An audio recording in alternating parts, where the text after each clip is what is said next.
She married a dead man's ghost to save her land, but the stranger who came instead brought a war to her door. Eliza Carter thought she'd wed a gentleman farmer through carefully written letters. What stepped off that iron horse was something else entirely, a man with blood on his hands and vengeance at his heels. When Ronan Hale offered marriage in place of the corpse he'd buried, she had one choice: accept a killer's protection or lose everything her family built. Stay until the end to see if love can grow in gunpowder and ash. Hit that like button and drop a comment with your city. I want to see how far this story travels. The wind tasted like copper and dust. Eliza Carter stood on the warped planks of Bentley Station, her fingers worrying the envelope in her coat pocket until the paper went soft as cloth. Around her, the high desert sprawled in every direction, sagebrush and stone beneath a sky so big it made her chest ache. The train was late. 40 minutes late, according to the rusted clock hanging crooked above the ticket window. She'd worn her mother's dress, navy blue wool with ivory buttons, the only nice thing she owned that wasn't actively falling apart. Beneath it, her work boots were caked in yesterday's mud because she didn't own proper town shoes anymore. Hadn't for 2 years since the fever took her father and left her alone with 300 acres of stubborn earth and a mortgage that grew teeth every month. Train's coming. The station master, a wizened man named Polk, who smelled perpetually of tobacco and regret, nodded toward the eastern horizon. Eliza followed his gaze and saw the black smudge of smoke pulling itself across the pale morning. Her stomach turned over. This was insane. She knew it was insane, marrying a man she'd never met, whose face she knew only from a single photograph that might have been 10 years old for all she could tell. But insanity had a price, and sanity cost more than she could pay. The bank had given her until December, 6 weeks. After that, the land her grandfather had broken his back to claim would go to auction, and she'd go somewhere. Nowhere. A woman alone with no family and no prospects didn't go anywhere good. So she'd written to the matrimonial agency in Carson City. She'd paid $3 she couldn't spare for them to forward her letter to men looking for wives in remote territories. And she'd received exactly one response. Dear Miss Carter, your letter intrigued me. I am 32 years old, of sound health and temperate habits. I have experience with livestock and dry farming. I seek a partnership built on mutual respect and honest labor. If you find these terms acceptable, I will arrive on the 4th of November. Respectfully, Thomas Mercer. The letter had been short, formal, almost stiff, but it hadn't been cruel or presumptuous. Thomas Mercer hadn't promised her romance. He hadn't made grand claims about his wealth or character. He'd offered work, respect, and his presence. At the time, it had seemed like enough. Now, watching the train grow larger against the mountains, Eliza wasn't sure what she'd been thinking. The locomotive screamed as it hit the brakes, metal shrieking against metal. Steam billowed across the platform in hot clouds that smelled of coal and grease. Eliza stepped back instinctively, her heart hammering against her ribs like it wanted out. Doors opened. Passengers emerged in 2s and 3s, a family with squalling children, a salesman with a heavy case, an older woman in an elaborate hat that seemed wildly impractical for the frontier. No Thomas Mercer. Eliza's throat tightened. She pulled the photograph from her pocket, studied it again. A man with a broad, pleasant face. Light hair, maybe. The image was faded, the details unclear. She scanned the thinning crowd. Still nothing. Then the last car opened and a man stepped down. Eliza knew immediately he wasn't Thomas Mercer. This man moved like violence contained in skin. Tall, lean, in the way of men who'd never had enough to eat and learned to make do. His coat was dark, dusty, cut long to hide what she suspected was a gun belt beneath. His hat shadowed most of his face, but what she could see was all hard angles, sharp jaw, a mouth set in something too grim to be called a frown. He carried a single bag and a rifle. When he turned, his eyes found her with the precision of a man who'd spent his life reading rooms for threats. Those eyes were gray, cold gray, like winter rivers. He walked toward her. No, Eliza heard herself say. Just that. A small, stupid word that changed nothing. The man stopped 3 feet away. Up close, she could see the scar that ran from his left temple into his hairline. Could see the way his right hand stayed loose, ready. Could see that he hadn't slept well in a very long time. Miss Eliza Carter? His voice was low, rough-edged, not unkind, but not soft either. "Who are you?" "Ronan Hale." He said it like she should know the name. When her expression didn't change, something that might have been relief flickered across his face. "Thomas Mercer sent me." The world tilted slightly. "Sent you?" "Yes, ma'am." "Where is he?" Ronan Hale looked at her for a long moment. Then he removed his hat, held it against his chest in a gesture that seemed both genuine and utterly foreign to him. "Thomas is dead, Miss Carter. I'm sorry." The words hit her like a physical blow. Eliza took a step back, her heel catching on the edge of a plank. She didn't fall, but it was close. "Dead," she repeated. "Yes, ma'am." "How?" "We were traveling together from Colorado. There was a situation. He took a bullet meant for someone else." Ronan's jaw worked. It was quick. He didn't suffer. Eliza's laugh came out strangled, nearly hysterical. "You expect me to believe that? That the man I was supposed to marry just died protecting a stranger?" "He wasn't protecting a stranger." Ronan's eyes didn't leave hers. "He was protecting me." The admission sat heavy between them. Around them, the station was emptying out. Families reuniting, businessmen flagging down wagons. Normal people doing normal things while Eliza's entire plan disintegrated into ash. "Why would he do that?" Her voice came out smaller than she wanted. "Because I asked him to come here. To marry you." Ronan shifted his weight, uncomfortable. "I knew Thomas from the war. Good man, honest. When I heard he was looking to settle down, I suggested he write to the agency. Told him about the opportunities out here. So this is your fault." "Yes, ma'am, it is." The bluntness of it caught her off guard. She'd expected excuses, justifications. Instead, Ronan Hale just stood there and took the accusation like he'd been taking them his whole life. Eliza pressed her palm to her forehead, trying to think through the ringing in her ears. "I don't understand why you're here. If Thomas is dead, why did you come all this way to tell me?" "Because he asked me to." Ronan reached into his coat, slowly, watching her reaction, and pulled out a folded paper. "He made me promise. If something happened to him, I was to come here and fulfill the arrangement." Eliza stared at the paper like it might bite her. "What arrangement?" "The marriage, Miss Carter. Thomas wanted you to have the protection you'd bargained for, so I came to offer it instead." For a moment she couldn't breathe, couldn't think. The absurdity of it crashed over her in waves. "You're insane." "Probably." "You think I'm going to marry you? A complete stranger who just admitted getting my actual fiancé killed? I think you wrote to that agency because you're desperate." Ronan's tone wasn't cruel, just factual. "I think whatever drove you to marry a man you'd never met hasn't changed in the last 10 minutes. And I think you're smart enough to know that moral outrage doesn't pay mortgages." Eliza's hand cracked across his face before she'd decided to move. The slap echoed across the platform. Ronan's head snapped to the side, but he didn't step back. Didn't raise a hand to his reddening cheek. He just absorbed it, then slowly turned back to face her. "I deserve that," he said quietly. "You deserve worse." Her voice shook. "You come here, tell me the one chance I had is dead, and then, what? Propose like you're doing me a favor? Like I should be grateful?" "No, ma'am. You shouldn't be grateful. You should be furious." Ronan's eyes held hers, and for the first time she saw something human in them, something raw. "But being furious won't save your land, won't get you through winter, won't keep the bank from taking everything your family built." "You don't know anything about my family." "I know enough. Thomas told me about your letter, about your father, the debt, the deadline." He paused. "I know you're alone and running out of time."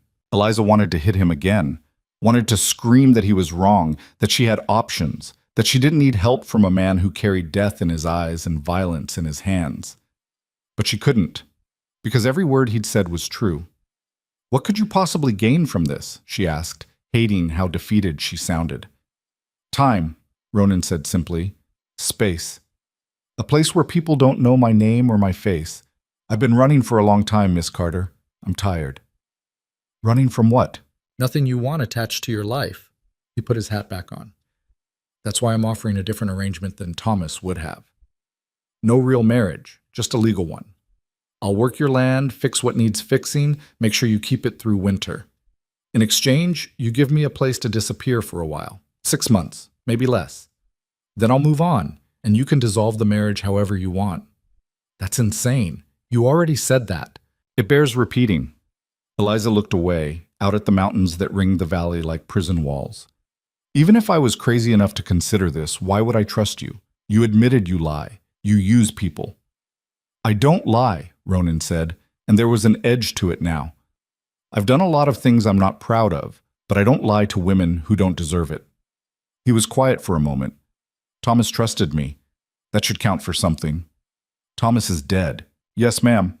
And I'm alive because he made a choice. Ronan's hand tightened on the strap of his bag. I owe him a debt. This is how I pay it. Eliza turned back to him, studied his face, tried to see past the scars and the hard edges to whatever was underneath. If I say no, then I'll get back on the next train and you'll never see me again. But you'll still be alone come December, and the bank doesn't give second chances. The wind picked up, throwing grit against her cheek. In the distance, she could see the road that led back to her ranch, 12 miles of ruts and rocks, every inch of it familiar, every inch of it hers, for 6 more weeks.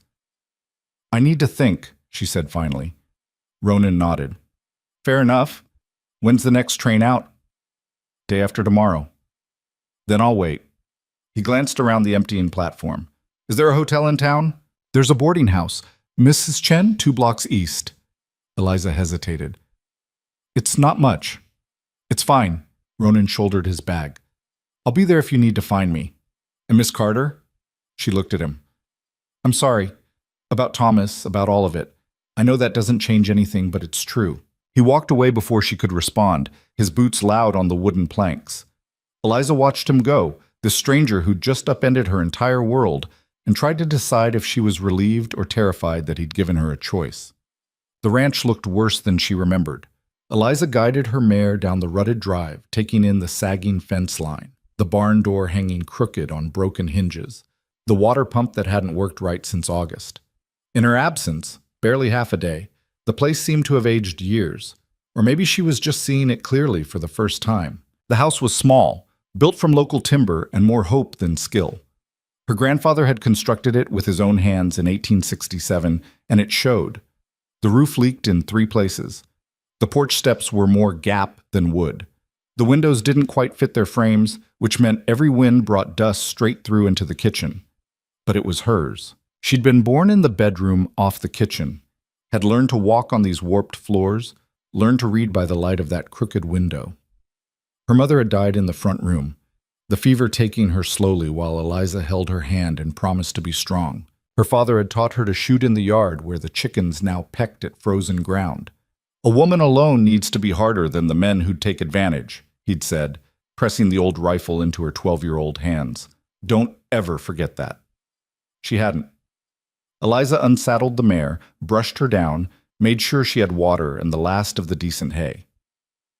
Then she stood in the barn, her father's barn, her grandfather's barn, and let herself admit the truth. She was losing. The mortgage was $600. She had $73 and change in a coffee tin under her bed.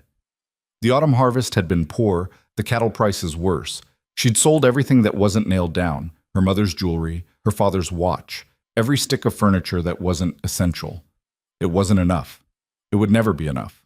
Without Thomas Mercer, without the extra labor and capital a husband represented, she was finished. And now Thomas Mercer was dead, and in his place stood Ronan Hale, a man with a gun and secrets, a man who admitted he was running, a man who'd gotten her fiancé killed and had the audacity to offer himself as replacement. The smart thing would be to refuse, to thank him for coming all this way and send him back where he'd come from. Maybe she could find someone in town willing to help. Maybe she could convince the bank to extend her deadline. Maybe she could grow wings and fly. Damn, Eliza said softly to the empty barn. Then louder, angrier. Damn it! She kicked a support post which accomplished nothing except making her toe throb. The chickens outside clucked disapprovingly. Her father would have known what to do. He always knew what to do, until the fever took that certainty along with everything else. In his last days, when the delirium set in, he'd gripped her hand and made her promise to keep the land. Don't let them take it, Eliza. Don't let everything we built disappear.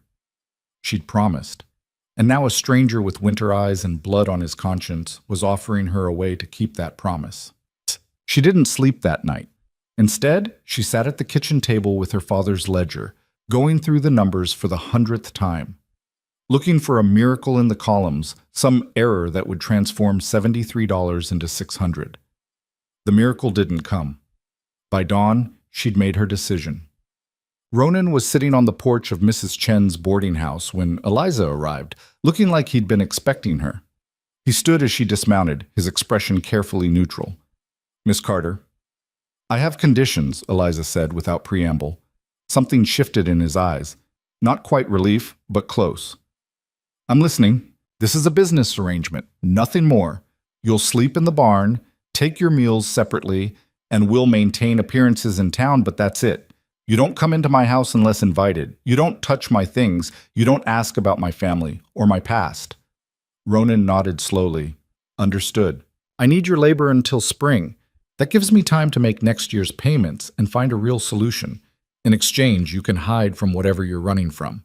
But the moment you bring trouble to my door, the deal is off and you leave. Immediately. No argument."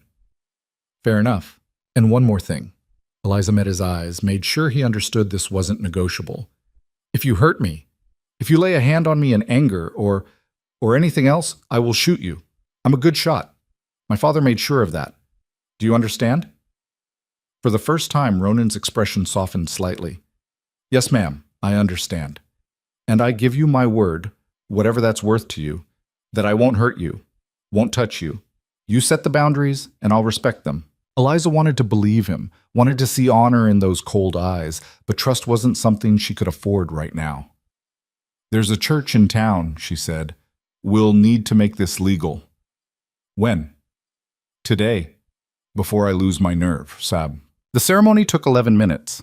Pastor Williams asked twice if she was certain. Eliza said yes both times, her voice steady even as her hands shook.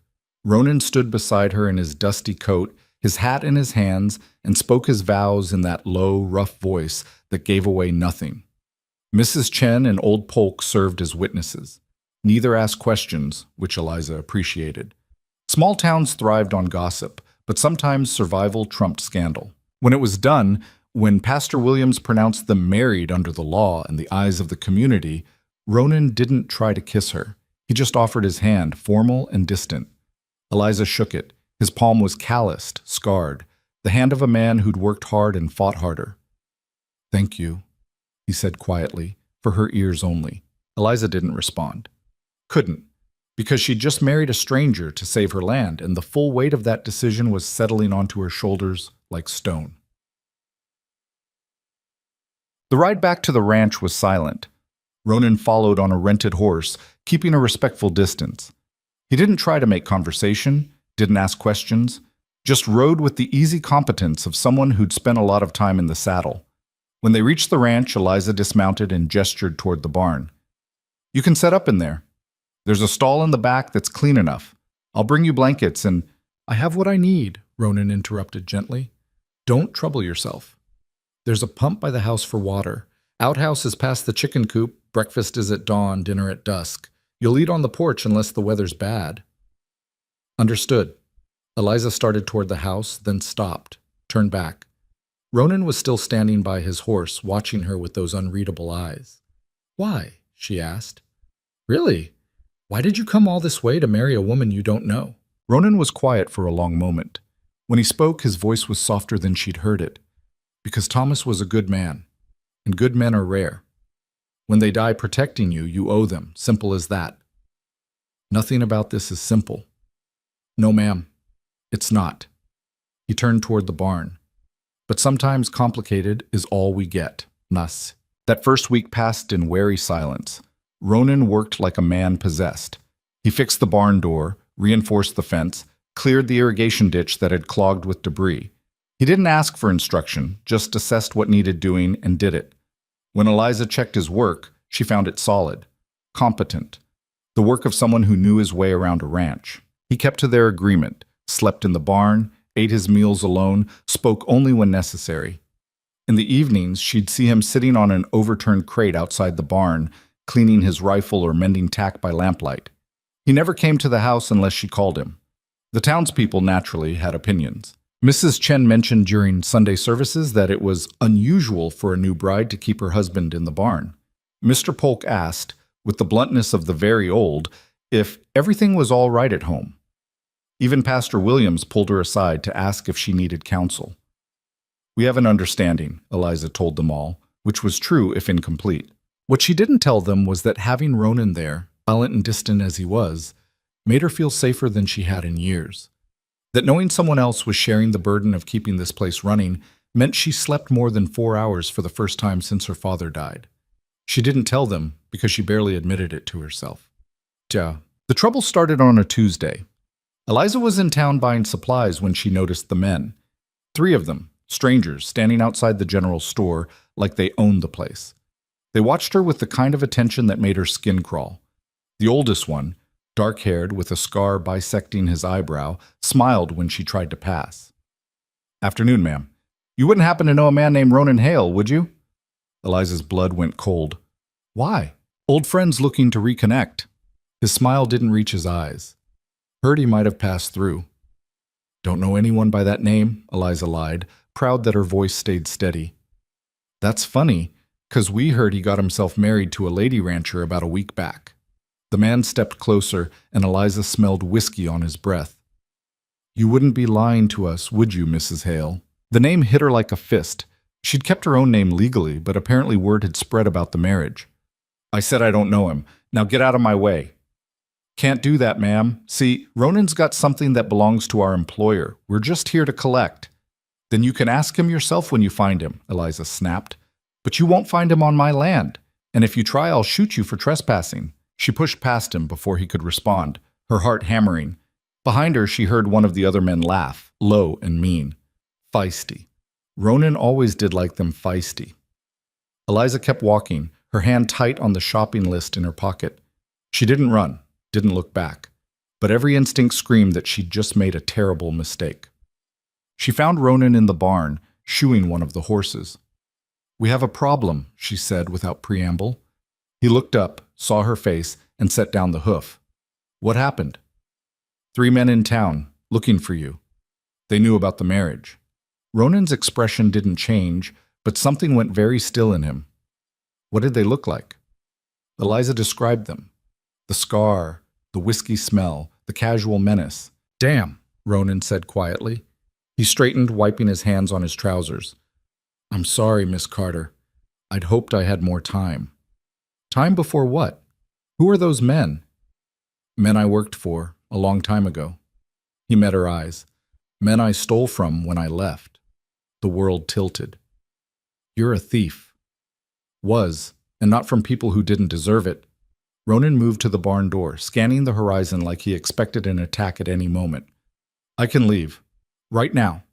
That'll keep them away from here." "They already know about me," Eliza said, anger rising. "You brought this here, and now running won't fix it." "Then what do you want me to do?" It was a genuine question, not defensive, not dismissive. He was asking her, the woman he'd dragged into this, what she wanted.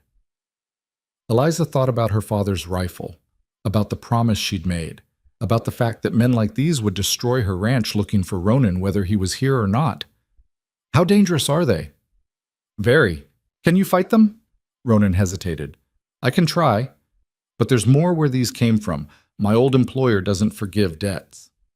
"Then we need to make sure there's nothing left to forgive," Eliza said, surprising herself. "You said you stole something. What?" "Evidence. Ledgers documenting crimes he'd rather stay buried." Ronan's jaw tightened. "I sent them to a federal marshal I trust. They should reach him in a few weeks. Once they do, my old employer will have bigger problems than me. So we just need to survive a few weeks." "Against men who kill for a living." Ronan shook his head. "Miss Carter, I appreciate what you're trying to do, but—" "This is my land," Eliza interrupted. "My home. I'm not running from it, and I'm not letting them destroy it because of you." She stepped closer, made sure he was listening. "You want to pay your debt to Thomas? Then help me defend what's mine." For a long moment, Ronan just looked at her. Then, slowly, he nodded. "All right," he said. "But we do this smart, and you follow my lead on security. This is still my ranch. Understood. But I know how these men think, how they operate. If we're going to survive this, you need to trust me. Trust. That word again. Eliza wanted to laugh at the absurdity of it all. Trusting a man she'd known for a week.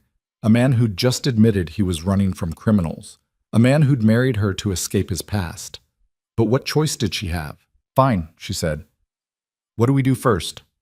Ronan looked around the barn, his expression shifting into something cold and tactical. First, we make this place a lot harder to attack. Then we prepare for the worst. They worked through the night. Ronan showed her where to position rifles for the best coverage, helped her reinforce the windows with boards that could be kicked out for firing positions, checked the ammunition supply and grimly noted they didn't have enough. We'll need to make every shot count, he said, loading his own rifle with practiced efficiency. Eliza watched him move, smooth, methodical, like violence was a language he spoke fluently. She should have been terrified. Maybe she was. But beneath the fear was something else. Determination. These men wanted to take something from her. Her safety, her home, maybe her life. They thought she'd fold because she was a woman alone. They thought wrong. Ronan, she said as he checked the barn's sight lines, when this is over, assuming we survive, I want the truth. All of it. Who you really are, what you did, why those men want you dead. He paused, then nodded. Fair enough. And then you leave. That was our deal. Yes, ma'am. Eliza returned to the house, her arms full of ammunition. Through the window, she could see Ronan in the yard, his silhouette dark against the rising moon. She'd married a stranger to save her land. Now that stranger might be the only thing standing between her and destruction. The irony wasn't lost on her. But as she loaded her father's rifle and checked the sight, Eliza Carter made herself a new promise. Whatever came next, she'd face it standing. No running, no surrender. They wanted a fight? She'd give them one they'd remember. The attack came 3 days later, but not the way Eliza expected. She was feeding the chickens when she heard the scream, high and sharp, coming from the direction of the Taylor place, 2 miles east. The bucket slipped from her hands, scattering grain across the frozen ground. She ran for the house, grabbing her rifle from where it leaned against the porch rail. Ronan was already moving, emerging from the barn with his gun belt strapped on and his expression grim. Stay here, he said. Like hell. Eliza checked her rifle's chamber. The Taylors have 3 children, which is exactly why you should stay. If this is what I think it is. Another scream cut him off. Then smoke, black and ugly, rising above the tree line. They rode hard, Ronan slightly ahead, his body tense in the saddle. The closer they got, the more Eliza's stomach twisted. She could smell it now, burning wood, something worse underneath. The Taylor homestead was small, newer than hers, built by a young couple who'd come west with more optimism than sense. Daniel Taylor worked in town 3 days a week while his wife, Sarah, managed their modest farm and watched their children. When Eliza and Ronan crested the ridge, they saw what was left. The barn was fully engulfed, flames licking at the gray sky. The house looked intact, but the front door hung open, splintered. In the yard, Daniel Taylor lay face down in the dirt, blood pooling beneath him. Sarah knelt beside him, screaming his name over and over, while her children huddled behind her, crying. Ronan pulled his horse up short, his hand dropping to his gun. His eyes scanned the perimeter with the intensity of a man expecting an ambush. They're gone, he said quietly. This was a message. Eliza didn't wait for permission. She dismounted and ran to Sarah, who looked up with wild, tear-streaked eyes. Help him, Sarah begged. Please, he can't. But Daniel Taylor was already dead. Eliza could see that in the way his body lay, the stillness that came after. She knelt anyway, pressed her fingers to his throat, felt nothing. I'm sorry, she whispered. Sarah's scream turned into something worse, a keening wail that spoke of a future collapsing, of children left fatherless, and a woman left alone. Eliza wrapped her arms around her, held her while she shook, while the children cried and the barn burned and Ronan stood watch with his rifle ready. What happened? Ronan asked when Sarah could speak. 3 men, she gasped between sobs. They came looking for someone, asked about a Ronan Hale. Daniel said he didn't know anyone by that name, and her voice broke. They said it was a reminder that people who lie get hurt, Then one of them shot Daniel, and they set the barn on fire and rode off laughing. Eliza felt ice spread through her chest. She looked at Ronan, saw the muscle jumping in his jaw, the way his knuckles had gone white on the rifle. "Get them to town," he said, his voice flat. "The boarding house. Mrs. Chen will take them in." "What are you going to do?" "What I should have done 3 days ago." He turned toward his horse. "I'm leaving. Tonight. That'll draw them away from here." "No." Eliza stood, still holding Sarah. "You leave and they'll keep hurting people just to prove they can. We end this. Together." "Miss Carter, Daniel Taylor died because of you, but he'll have died for nothing if we run." Eliza's voice shook but held. "You said you'd help me defend my home. That includes defending my neighbors." Ronan looked at her for a long moment, something complicated moving behind his eyes. Then he nodded once, sharp. "Help me get them loaded up," he said. They took Sarah and the children to town in the wagon, the oldest girl, maybe 7, clutching a rag doll and staring at nothing. Daniel's body they wrapped in canvas and laid in the bed, covered with blankets. The whole ride, Sarah didn't speak, just sat with her youngest in her lap, rocking slowly. When they reached town, people came out to stare. News traveled fast in small communities, and tragedy faster. Mrs. Chen took one look at Sarah's face and ushered the family inside without questions. Pastor Williams appeared to help with Daniel's body, his expression grave. "This isn't over," he told Eliza quietly. "Whatever brought this to our town, it needs to leave." "I know," Eliza said. "I'm working on it." On the ride back, Ronan was silent until they were halfway home. Then he spoke without looking at her. "You should hate me." "I do," Eliza said honestly, "but hating you won't bring Daniel back, won't protect the next person they decide to hurt. So what do you want to do?" Eliza thought about Sarah's screams, about 3 children who'd watched their father die, about her own father, the promise she'd made, the land that was worth fighting for. "I want to make them bleed," she said. Ronan glanced at her, something almost like approval in his expression. "That can be arranged." When they got back to the ranch, he didn't return to the barn. Instead, he followed Eliza into the house, the first time he'd crossed that threshold since their wedding. She poured coffee while he spread a map on her kitchen table, marking positions with a stub of pencil. "They'll come for us next," he said. "Tonight, tomorrow, soon. They want me scared, want me running. When I don't, they'll escalate." "How many?" "Could be 3, could be a dozen. Depends on how much my old employer wants me dead." Ronan tapped the map. "Your ranch sits in a valley. Good for farming, terrible for defense. They can approach from 3 directions and we can't cover them all. So we pick one direction and make it count. Or we don't wait for them to pick." Ronan looked up, his gray eyes hard. "We could set a trap. Make them think you're alone, vulnerable. When they come, I hit them from behind. Using me as bait." "Yes." Eliza should have refused.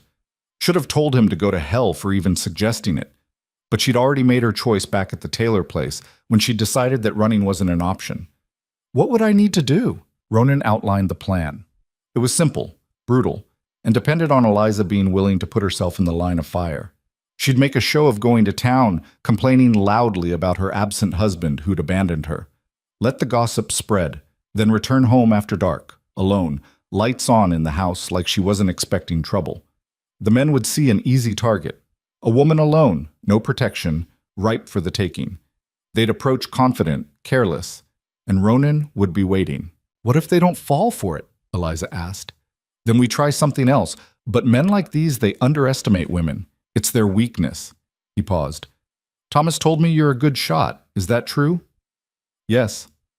"Good enough to shoot a man?" Eliza thought about her father's lessons, the way he'd made her practice until her shoulder ached, until she could hit a bottle at 100 yards. He'd never said it directly, but she'd understood. Someday she might need to shoot something besides bottles. "If I have to," she said. "You'll have to." Ronan's voice was matter-of-fact. "When it starts, there's no hesitation. You see a target, you shoot. They won't show you mercy for being a woman." "I understand." "Do you?" He leaned forward. "I've killed men, Miss Carter. More than I can count, more than I care to remember. It changes you, stays with you. You sure you want that weight?" Eliza met his eyes. Daniel Taylor is dead because I married you. His children don't have a father because I needed help, and you brought hell to my doorstep. So yes, I'm sure. I'll carry that weight. But so will you. Something flickered across Ronan's face. Guilt, maybe, or respect. He nodded slowly. Tomorrow, then. We set the trap. That night, Eliza couldn't sleep. She lay in her bed, staring at the ceiling, listening to the wind rattle the windows. Somewhere outside, Ronan was keeping watch. She wondered if he slept at all, or if men like him ever really rested. She thought about Sarah Taylor, now a widow. About those 3 children who'd have to grow up without their father's protection. About her own father, the way he'd looked at her in his final days, proud and terrified in equal measure. "Don't let them take it," he'd whispered, his hand burning with fever in hers. "Promise me, Eliza." She'd promised, and tomorrow she'd keep that promise, whatever it cost. The next morning, Eliza dressed carefully. Not in her work clothes, but in her town dress, the one that made her look softer, younger, less capable. She braided her hair, left her rifle behind, but tucked a small pistol into her coat pocket. Ronan watched her prepare with an unreadable expression. "You don't have to do this," he said. "Yes, I do. If something goes wrong, then you make sure they don't walk away from it." Eliza checked the pistol's chamber. "That's the deal." She rode to town slowly, making sure anyone watching would see her. At the general store, she made a point of complaining to Mrs. Chen about her husband, how he'd promised to help, how he'd been distant and strange, how she was starting to regret the whole arrangement. Mrs. Chen listened with the avid attention of someone already composing the gossip she'd spread later. "Men," she said sympathetically, "never what they promise, are they?" "No," Eliza agreed, playing the role. "They're not." She bought supplies she didn't need, spent money she couldn't spare, and made sure to mention she'd be alone at the ranch for the next few days. Her husband had business elsewhere. She was frightened, honestly, being so isolated without protection. By the time she left, half the town would know. And half the town meant the wrong ears would hear within hours. The ride home felt longer than usual. Eliza kept her hand near the pistol, her eyes scanning the horizon. Every shadow looked like a threat. Every bird taking flight made her jump. She was afraid. She could admit that to herself. But fear didn't mean paralysis. Her father had taught her that too. When she reached the ranch, the sun was setting. The house looked exactly as she'd left it, small, weathered, hers. She unsaddled her horse, gave her water, then went inside and lit every lamp she owned. The light would make her visible, would announce she was home, alone, unprepared. Ronan was somewhere out there in the darkness. She had to trust he was in position, ready. Had to trust that this plan, insane as it was, would work. She made coffee she didn't drink. Sat at the kitchen table with a book she couldn't read. Waited. The first hour passed in silence. The second hour, she heard coyotes in the distance. The third hour, her nerves were screaming. Then the dogs started barking. Eliza stood, her hand going to the pistol. Through the window, she saw nothing. But the dogs knew. They always knew. A floorboard creaked on the porch. She turned toward the door just as it crashed open, the lock giving way under a heavy boot. 3 men poured in. The same 3 from town, the scarred one in front. "Evening, Mrs. Hale," he said, smiling. "Hope we're not interrupting." Eliza raised the pistol, her hand steady despite her racing heart. "Get out of my house." "Or what? You'll shoot us?" The man laughed. "Sweetheart, if you were going to shoot, you'd have done it already." He was right. She should have fired the moment they came through the door. But her finger froze on the trigger, some deep instinct screaming that crossing this line meant never going back. The hesitation cost her. One of the other men lunged forward, faster than she expected. His hand closed around her wrist, twisting hard. The pistol clattered to the floor. Eliza screamed, not from fear but from rage, and drove her knee into his groin. He doubled over with the grunt. She grabbed for the pistol, but the scarred man got there first, kicking it away. "Feisty," he said, grabbing her by the hair. I like that. Makes it more fun." Eliza spat in his face. He hit her, open palm across the cheek, hard enough to snap her head to the side and fill her mouth with blood. Stars burst behind her eyes. "Where is he?" the man demanded, shaking her. "Where's Ronan?" "Gone," Eliza gasped. "He left. Days ago." "Liar." Another shake. We know he's here, hiding like the coward he is. I don't know where. The window exploded inward. Glass showered across the room as Ronan came through in a roll, his rifle already firing. The first shot took the man holding Eliza in the shoulder, spinning him away. The second caught the one she'd kneed in the chest, dropping him like a stone. The scarred man dove for cover behind the table, drawing his own gun. Ronan fired again but missed, the bullet splintering wood. Then everything dissolved into chaos. Gunfire filled the small house, deafening. Eliza threw herself flat as bullets tore through walls, shattered dishes, ripped through furniture. The acrid smell of gunpowder burned her nose. She saw Ronan move like smoke, using the furniture for cover, his face cold and focused. Saw the scarred man fire wild, panic replacing his earlier confidence. Saw the wounded man crawling toward the door, leaving a trail of blood. Her pistol was 3 feet away. Eliza lunged for it, her fingers closing around the grip just as the scarred man spotted her. He swung his gun toward her, and time seemed to slow. She saw his finger tighten on the trigger, saw the barrel line up with her chest. She fired first. The recoil jolted her arm. The bullet caught him in the throat, and he went down choking, his gun clattering away. For a moment there was only the sound of harsh breathing. Then Ronan was beside her, pulling her to her feet, checking her for wounds. "Are you hit?" "No." Her voice sounded strange, distant. "I don't think so." The room looked like a war zone. 2 bodies lay still. The third, the one she'd shot in the throat, was making horrible wet sounds as he died. Ronan walked over, looked down at him without expression. "Where's the rest of your crew?" he asked. The man tried to speak, blood bubbling from his lips. Ronan knelt, leaning closer. "How many more?" "Go." "To hell," the man wheezed. "Already there." Ronan stood. "You first." He walked away as the man died, his attention already moving to the windows, checking for more threats. Eliza stood frozen, staring at the body, at the hole she'd put in his throat, at the blood spreading across her kitchen floor. She'd killed a man. The thought kept circling, not quite real. She'd fired her father's rifle at bottles, at targets, at coyotes threatening the chickens. But never at a person. Never watched the light go out of someone's eyes because of her. "Eliza." Ronan's voice cut through the fog. "I need you focused. This isn't over. There's more, always more." These were just the advance team. He reloaded his rifle with quick, practiced movements. "They'll have others watching, waiting to see if we survived. When these 3 don't report back, they'll escalate."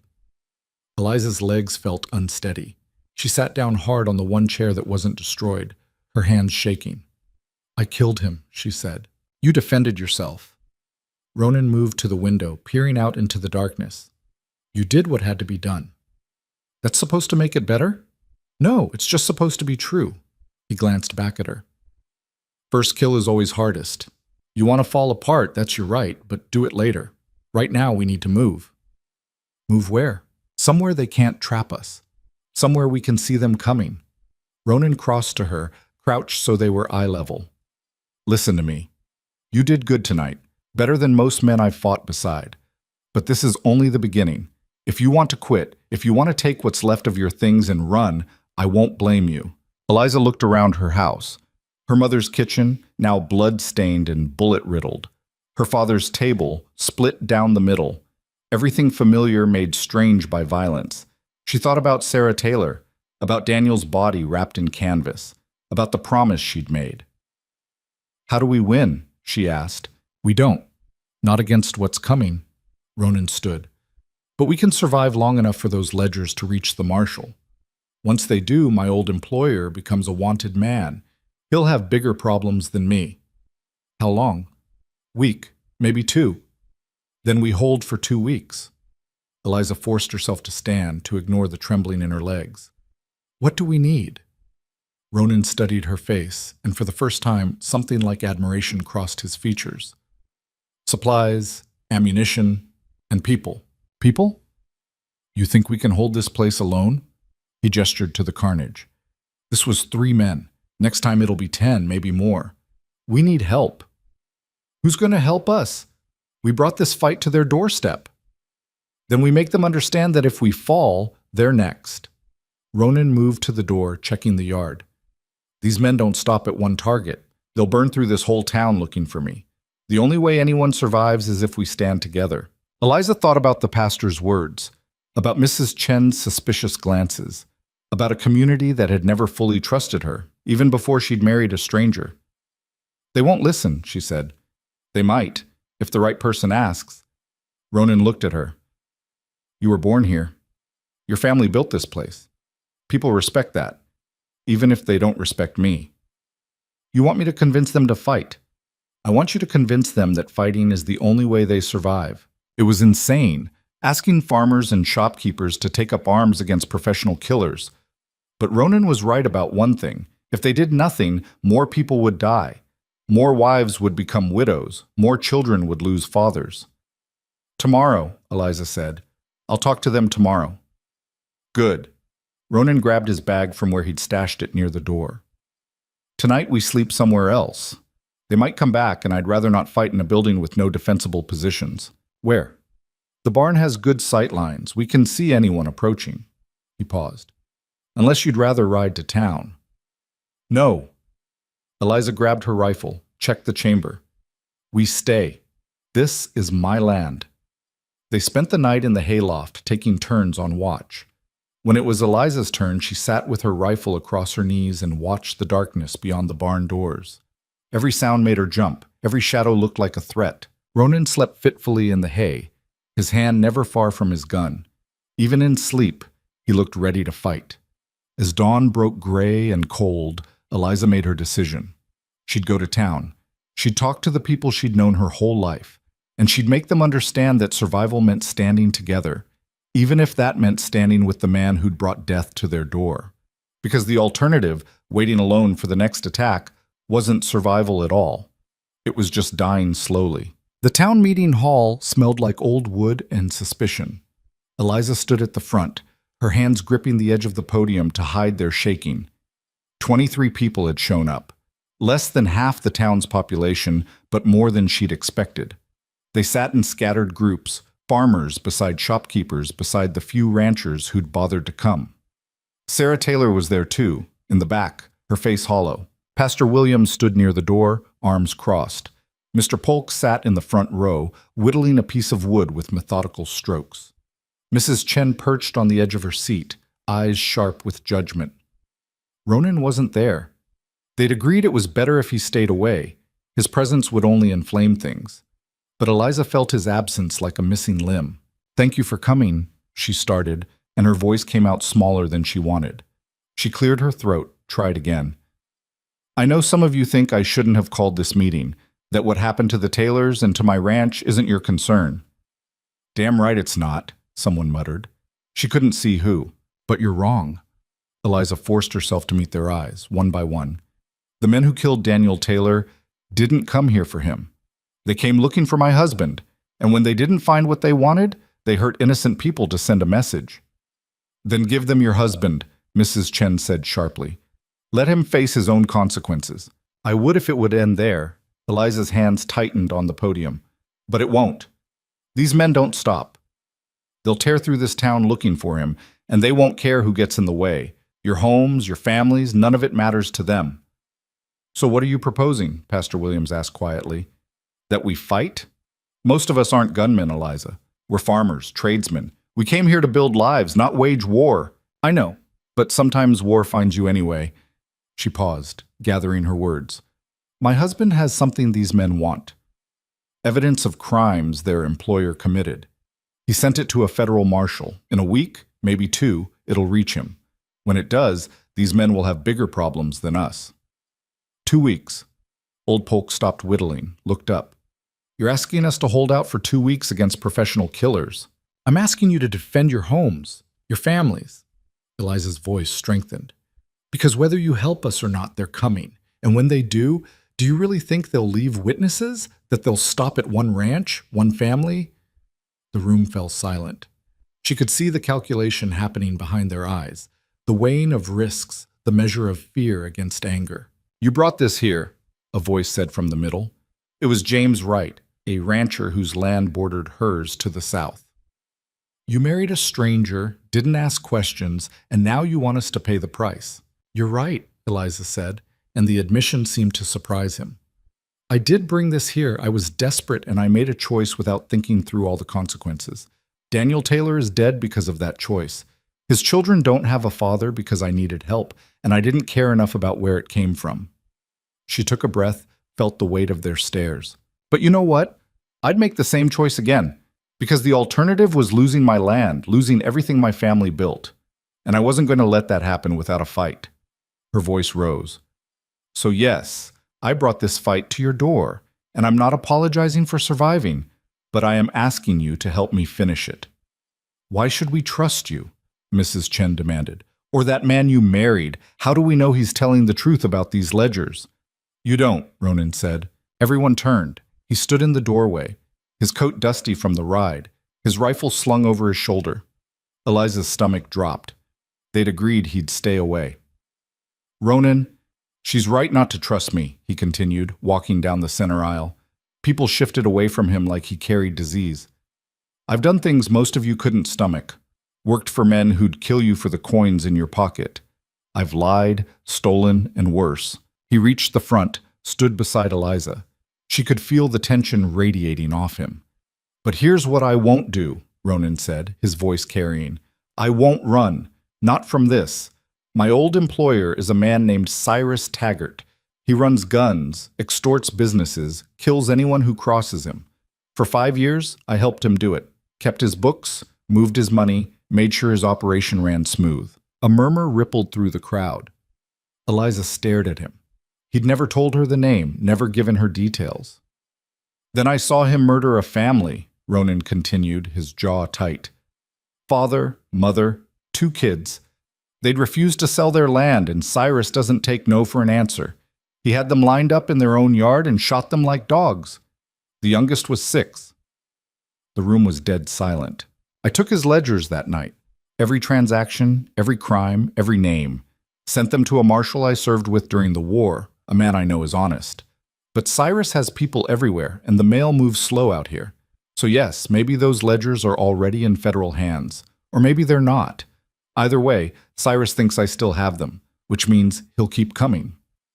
Then you should leave, James Wright said. Take your trouble somewhere else. Can't do that. Ronan met his eyes. Because I owe a debt to Thomas Mercer, the man who died in my place. And I owe one to Eliza, who took me in when she had every reason not to.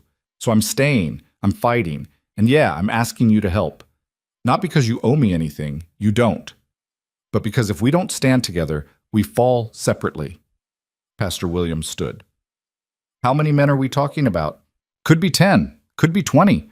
Depends on how much Cyrus is willing to spend. Ronan's expression didn't change. But they'll come hard. They'll come at night, and they'll try to burn you out or shoot you down, whichever's easier. And you think we can stop them? The pastor's voice was skeptical but not dismissive. I think we can make them bleed enough that Cyrus decides we're not worth the cost. Ronan glanced at Eliza, then back to the crowd. Your ranches are spread out, hard to defend individually, but if we consolidate, bring your families to one location, fortify it, create overlapping fields of fire, we can hold. Where? Old Polk asked. The Carter Ranch, Ronan said. It sits in a valley with good sight lines. The house and barn create natural strong points. We can turn it into something defensible. Eliza's throat tightened. Her ranch, her home, the place she'd been trying to save was now being offered up as a battlefield. And after? Mrs. Chen's voice cut through. After these 2 weeks? You expect us to just go back to normal? Trust you to keep your word and leave? I don't expect anything, Ronan said flatly. But I'll give you my word anyway. When this is done, when Cyrus is in custody or dead, I'll leave. You'll never see me again. Eliza can dissolve the marriage, tell everyone I abandoned her, whatever story saves her reputation. I don't care. I just want to finish this without more people like Daniel Taylor dying. The room erupted in conversation, arguments, questions, fear mixing with anger. Eliza let them talk, her mind racing. She hadn't expected Ronan to reveal so much, hadn't expected him to offer himself up for judgment. Finally, Pastor Williams raised his hand for quiet. I want to talk to Eliza. Alone. The crowd murmured but slowly filed out, shooting dark looks at Ronan as they passed. When the room emptied, only the pastor, Eliza, and Ronan remained. You're asking us to risk everything, Williams said. Our families, our homes, based on the word of a man who admits he's a criminal. I know, Eliza said. Do you? Because once we make this choice, there's no going back. People will die. Maybe us, maybe our children. And for what? To buy time for ledgers that might not even exist? They exist, Ronan said quietly. I swear it. Your oath means nothing to me. The pastor turned to Eliza. But yours does. You've lived here your whole life. Your family helped build this town. So I'm asking you, Eliza Carter, is this man worth dying for? The question hung in the air. Eliza thought about Thomas Mercer, dead in Ronan's place, about Daniel Taylor, dead for refusing to betray a stranger, about all the ways this could end badly and the few ways it might end right. No, she said finally. He's not worth dying for. But what he's trying to stop is, if we let Cyrus Taggart win, if we let men like him take what they want through violence, then what are we building here? What kind of town are we leaving our children? Williams was quiet for a long moment.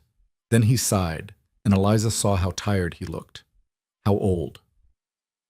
I'll need to talk to the others, he said. Put it to a vote. But Eliza, if they say no, then I fight alone, she interrupted. This is still my land. I'm not abandoning it. The pastor nodded, unsurprised. He left without another word, the door closing softly behind him. Ronan and Eliza stood in the empty hall, the silence heavy. You shouldn't have come, she said. Probably not. Why did you tell them everything? You could have lied, made yourself sound better. I'm done lying. Ronan moved to the window, looked out at the town. These people deserve to know what they're getting into, who they're fighting for. You mean who they're fighting with? Eliza joined him at the window. We're in this together now, whether I like it or not. Do you? Like it? She considered the question honestly. No, I hate that you brought this here. Hate that good people are suffering because of choices you made years ago. Hate that I have to ask my neighbors to risk their lives. But I don't hate you. The admission surprised her. I should. But when I look at you, all I see is someone trying to fix something broken. Maybe it's too late. Maybe it can't be fixed, but at least you're trying. Ronan didn't respond, but something in his expression shifted. Less guarded, more raw. They stood there as the afternoon light slanted through the dusty windows, two people bound by circumstance and desperation, waiting to see if their community would stand with them or leave them to burn. The vote came that evening. 13 voted to fight. 10 voted to stay neutral. 3 families packed up and left town entirely that night. It was enough. Pastor Williams organized the families who'd agreed to help. They'd moved to the Carter Ranch at dawn, bringing supplies, weapons, and whatever courage they could muster. The men who could shoot would form a perimeter. The women and children would stay in the house, ready to reload weapons or retreat to the root cellar if things went bad. Ronan spent the night turning the ranch into a fortress. He showed the men where to dig trenches, how to create barricades from wagons and lumber, taught them to shoot from cover, to conserve ammunition, to watch their sight lines. Most of them had never fired at anything but game. Ronan's instructions were blunt, practical, stripped of any romance. Aim for center mass. Don't try for headshots. You'll miss. When you shoot a man, he might not drop right away. Keep shooting until he does. And if they get close, if they breach the perimeter, don't hesitate. They won't. Eliza watched from the porch, helping Mrs. Chen and the other women organize medical supplies. Bandages, whiskey for sterilization, thread for stitching wounds. The preparations for violence, domestic and terrible. Sarah Taylor worked beside her in silence, her hands moving mechanically. She hadn't spoken since arriving. Sarah, Eliza said quietly, you don't have to be here. You could take the children and go where? Sarah's voice was flat. Daniel's dead. The farm's burned. I've got nothing but debts and 3 mouths to feed. At least here I can be useful. I'm sorry. Don't. Sarah finally looked at her, eyes red but dry. Don't apologize. Daniel made his choice when he lied to those men. He knew the risk. We both did. She paused. But I'll be damned if his death means nothing. So I'm staying. I'm helping. And when this is over, I'm going to make sure everyone remembers he died protecting strangers. Eliza couldn't find words. She just nodded, and they went back to work. As night fell, the ranch transformed. Families huddled in the house, speaking in whispers. Men rotated watch shifts, nervous hands on unfamiliar rifles. Children slept fitfully in corners, too young to understand but old enough to feel the fear. Ronan moved through it all like a shadow, checking positions, offering quiet words of instruction. He didn't sleep, didn't seem to need to. Eliza found him an hour before dawn, standing watch on the ridge overlooking the valley. The sky was just beginning to lighten in the east, stars fading. "You should rest," she said. "Can't." He didn't look at her. "They'll come soon. Maybe today, maybe tomorrow, but soon." "How do you know?" "Because if I was Cyrus, I wouldn't wait. I'd hit hard while my enemy is still organizing, still scared." Ronan's jaw tightened. "He knows I sent those ledgers, knows he's on borrowed time, so he'll throw everything at us, try to end this fast." Eliza stood beside him, looking out at the land she'd fought so hard to keep. In the growing light, it looked almost peaceful, beautiful even. "When this is over," she said, "if we survive, what will you do?" "Leave, like I promised. And go where?" "Doesn't matter." Ronan finally glanced at her. "Why?" "Because I'm trying to figure you out. Trying to understand why a man who's spent his life running would suddenly decide to stand and fight. I told you, I owe a debt. To Thomas, to me." Eliza studied his profile. "But I think there's more to it. I think you're tired of being the villain in your own story." Ronan's laugh was bitter. "If that's what I'm doing, it's not working. More people are dead because of me now than ever." "Daniel Taylor died because evil men don't value life. Not because of you. That's generous." "No, it's true." Eliza's voice was firm. "You didn't pull that trigger. You didn't burn his barn. Evil people did that, and they'll keep doing it unless someone stops them. And you think that someone is me. I think that someone is us." She met his eyes. "You? Me? The people down there preparing to fight. We're all choosing to stand. That has to count for something." Before Ronan could respond, a shout went up from the perimeter. They both turned, hands going to weapons. "Riders!" James Wright yelled from his position near the barn. "Coming fast from the north." Eliza's heart kicked against her ribs. Ronan was already moving, running down the slope with his rifle. She followed, her boots sliding on loose rock. By the time they reached the barn, everyone was in motion. Men scrambling to positions, women herding children toward the house. The controlled chaos of people trying to remember training in the face of real danger. "How many?" Ronan called to Wright.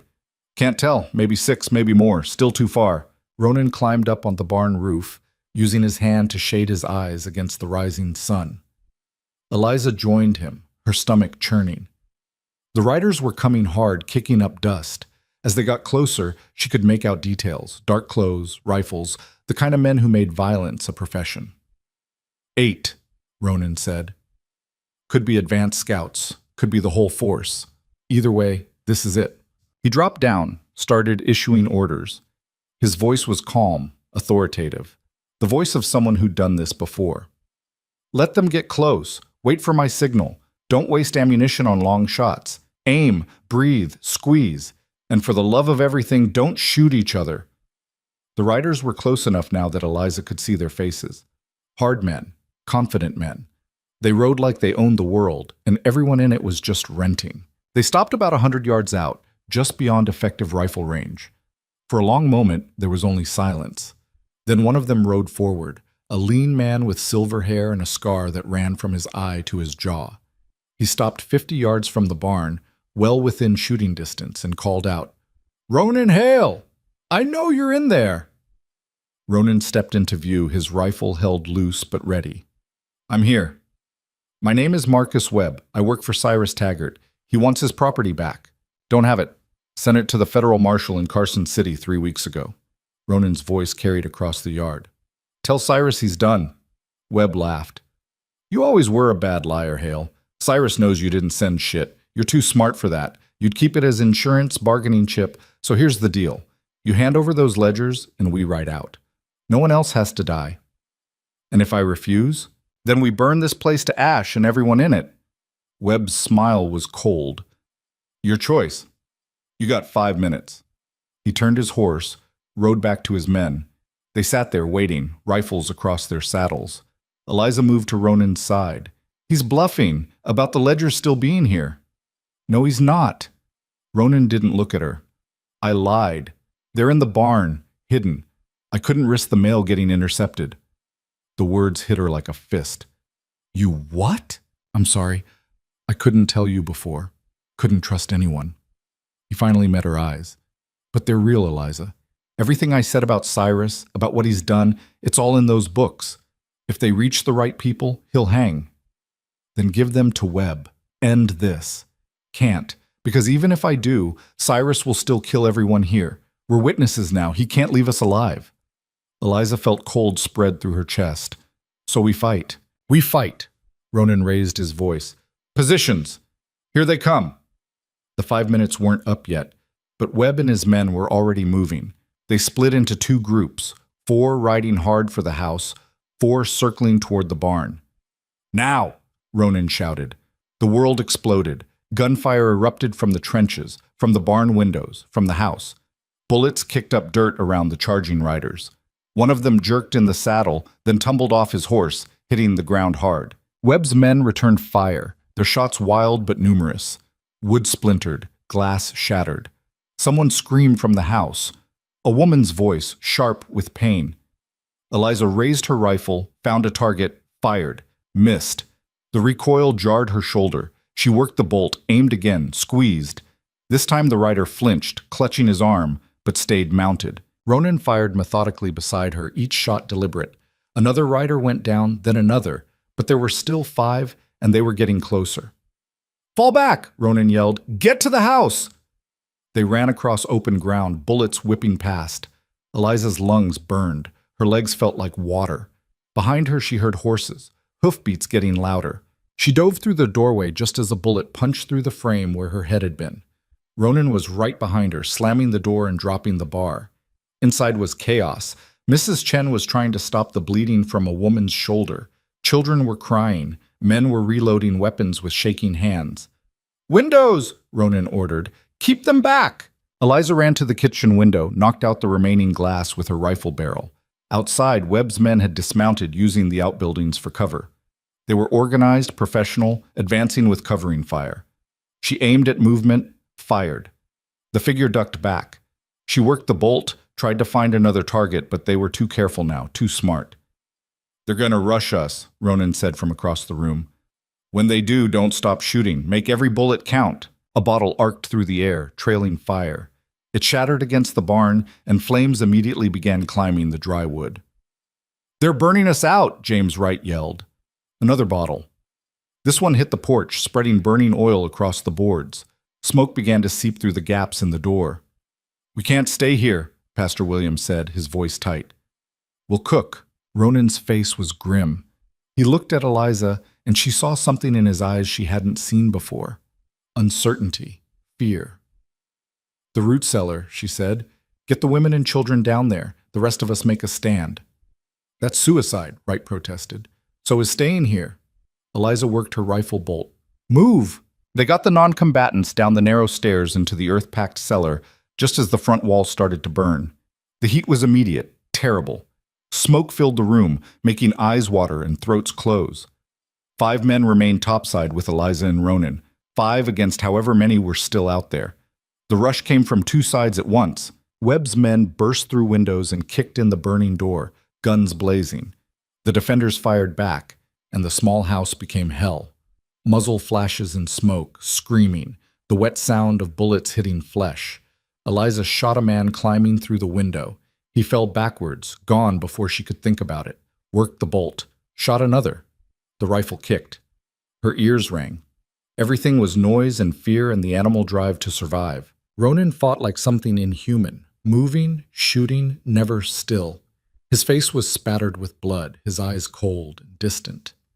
He'd become what he'd always been, Eliza realized. A killer. The best kind. The kind that kept you alive. Then Webb was there, coming through the smoke with his pistol raised. He shot James Wright in the chest, and the rancher went down without a sound. Turned toward Ronan, finger tightening. Eliza screamed a warning, but it was lost in the gunfire. Ronan spun, brought his rifle up, too slow.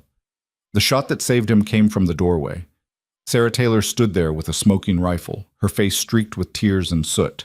Webb staggered, looked down at the hole in his chest, then at her. "For Daniel," Sarah said, and shot him again. Webb collapsed. Around him, his remaining men faltered, seeing their leader down. That moment of hesitation was enough. "Out!" someone yelled. "Fall back!" The attackers broke, running for their horses. Ronan moved to pursue, but Eliza grabbed his arm. "Let them go. We won. They'll regroup, come back with more. Then we'll be ready." She looked around the burning room at the bodies and blood and the people who'd survived. "But right now we need to save what's left." They fought the fire for an hour, bucket brigades from the well, wet blankets beating at flames. The barn was lost, fully engulfed. But they saved the house, barely. The front wall was charred, 2 rooms gutted, but the structure held. When it was over, they counted the cost. James Wright dead, 2 others wounded, 1 seriously. 3 of Webb's men dead in the yard, including Webb himself. The rest had fled. It should have felt like victory. Instead, it just felt like survival. Temporary. Fragile. As the sun climbed higher, Eliza stood in the ruins of her home and wondered how many more battles they could endure before there was nothing left to save. They buried James Wright at sunset. The ground was hard, the work slow. Pastor Williams spoke words over the grave that Eliza barely heard, her mind elsewhere, counting ammunition, calculating how many days they could hold, wondering when the next attack would come. Sarah Taylor stood beside Wright's widow, Margaret, who held her 2 young sons while they cried. The boys didn't understand why their father wasn't coming home. Eliza envied them that ignorance. When it was done, when the last shovel of earth covered the grave, people drifted back toward the damaged house in small groups. Nobody spoke much. Exhaustion hung over them like fog.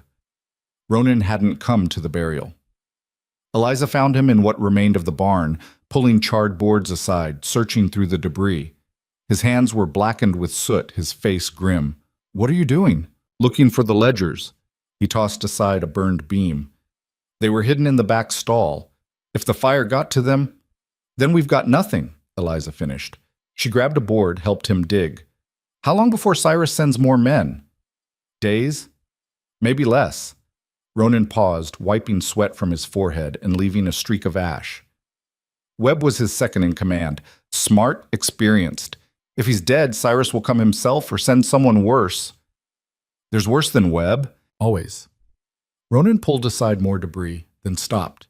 His hand disappeared into a gap between boards, and when it emerged, he held a leather satchel, miraculously intact. He opened it carefully. Inside were 3 ledgers, their pages yellowed but readable. Names, dates, transactions. A record of every crime Cyrus Taggart had committed or ordered for the past 5 years. "This is it," Ronan said quietly. "This is what they're dying for." Eliza took one of the ledgers, flipped through it. The entries were meticulous, written in a neat hand she assumed was Ronan's.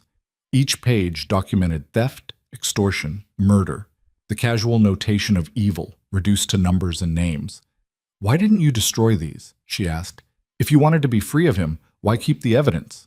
"Because men like Cyrus don't stop. They keep taking, keep hurting, until someone makes them stop." Ronan's jaw tightened. "I thought if I could get these to the right person, maybe something good could come from all the bad I'd done. Maybe I could balance the scales a little." "You can't balance scales with blood on them." "No, but you can try." He took the ledger back, returned it to the satchel. "I need to get these to Carson City, to Marshal Hendricks. He's the only one I trust to use them right." "That's 3 days' ride, maybe more." "I know." "And if Cyrus attacks while you're gone?" Ronan looked at her and she saw the calculation in his eyes, the weighing of impossible choices. "Then you hold without me, or you surrender. Give them whatever they want and live." "You know I won't do that." "I know, but I'm asking anyway." He stood, the satchel clutched in his hand. "These ledgers are worth more than my life, Eliza, worth more than yours. If they reach Hendricks, Cyrus goes to prison, or worse. Dozens of people get justice, maybe hundreds. And if they don't reach him, if Cyrus catches you on the road, then I die knowing I tried." Ronan's voice was matter-of-fact. "I've made peace with that." Eliza wanted to argue, to tell him it was suicide to ride out alone. But she could see the determination in his face, The same stubborn resolve she'd seen in her father when he'd refused to give up the ranch, even as the fever consumed him. "When do you leave?" "Tonight, under cover of darkness. With luck, I'll be in Carson City before Cyrus knows I'm gone." "And without luck?" Ronan didn't answer. He didn't need to.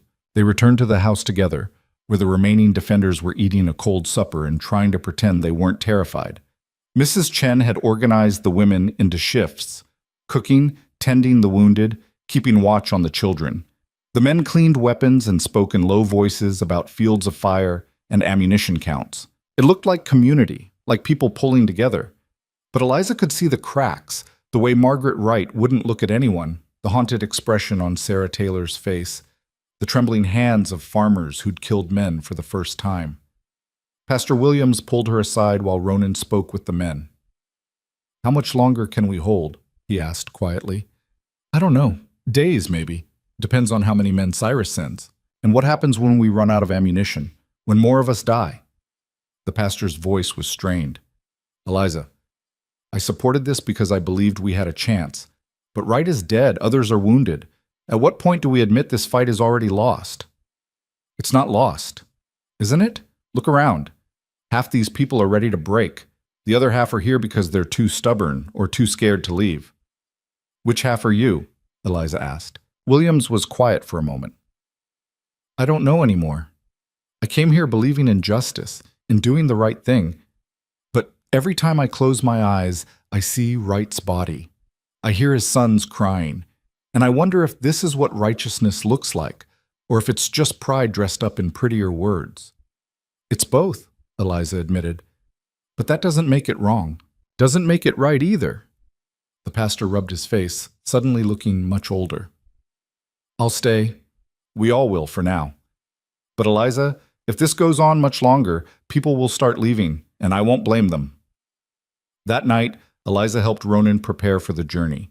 She packed food he probably wouldn't have time to eat, checked his weapons, made sure his horse was sound. Small practical things that kept her hands busy and her mind from racing. They worked in silence until Ronan finally spoke. "If I don't make it back, don't. Eliza, I said don't." She looked up from the saddlebag she was packing. "You're going to ride to Carson City, deliver those ledgers, and ride back. That's the plan. I don't want to hear about alternatives. You need to be realistic. I need you to shut up and let me pretend this isn't insane." Her voice cracked slightly. "Because if I stop to think about what could go wrong, I'll lose my nerve. And I can't afford that right now." Ronan studied her face, then nodded slowly. "All right." They finished in silence. When the horse was ready, Ronan swung into the saddle. The moon was rising, full and bright. Good for travel. Bad for staying hidden.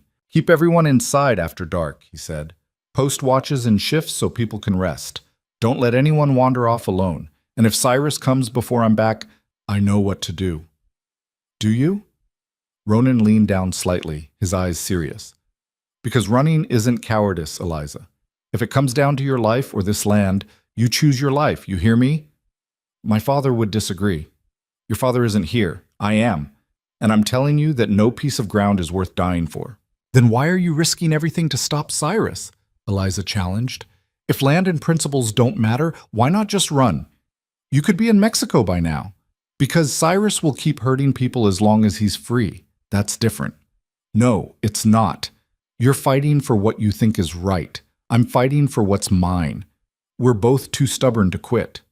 She stepped back. "So go. Deliver your ledgers and come back alive. That's an order." The ghost of a smile touched Ronan's face.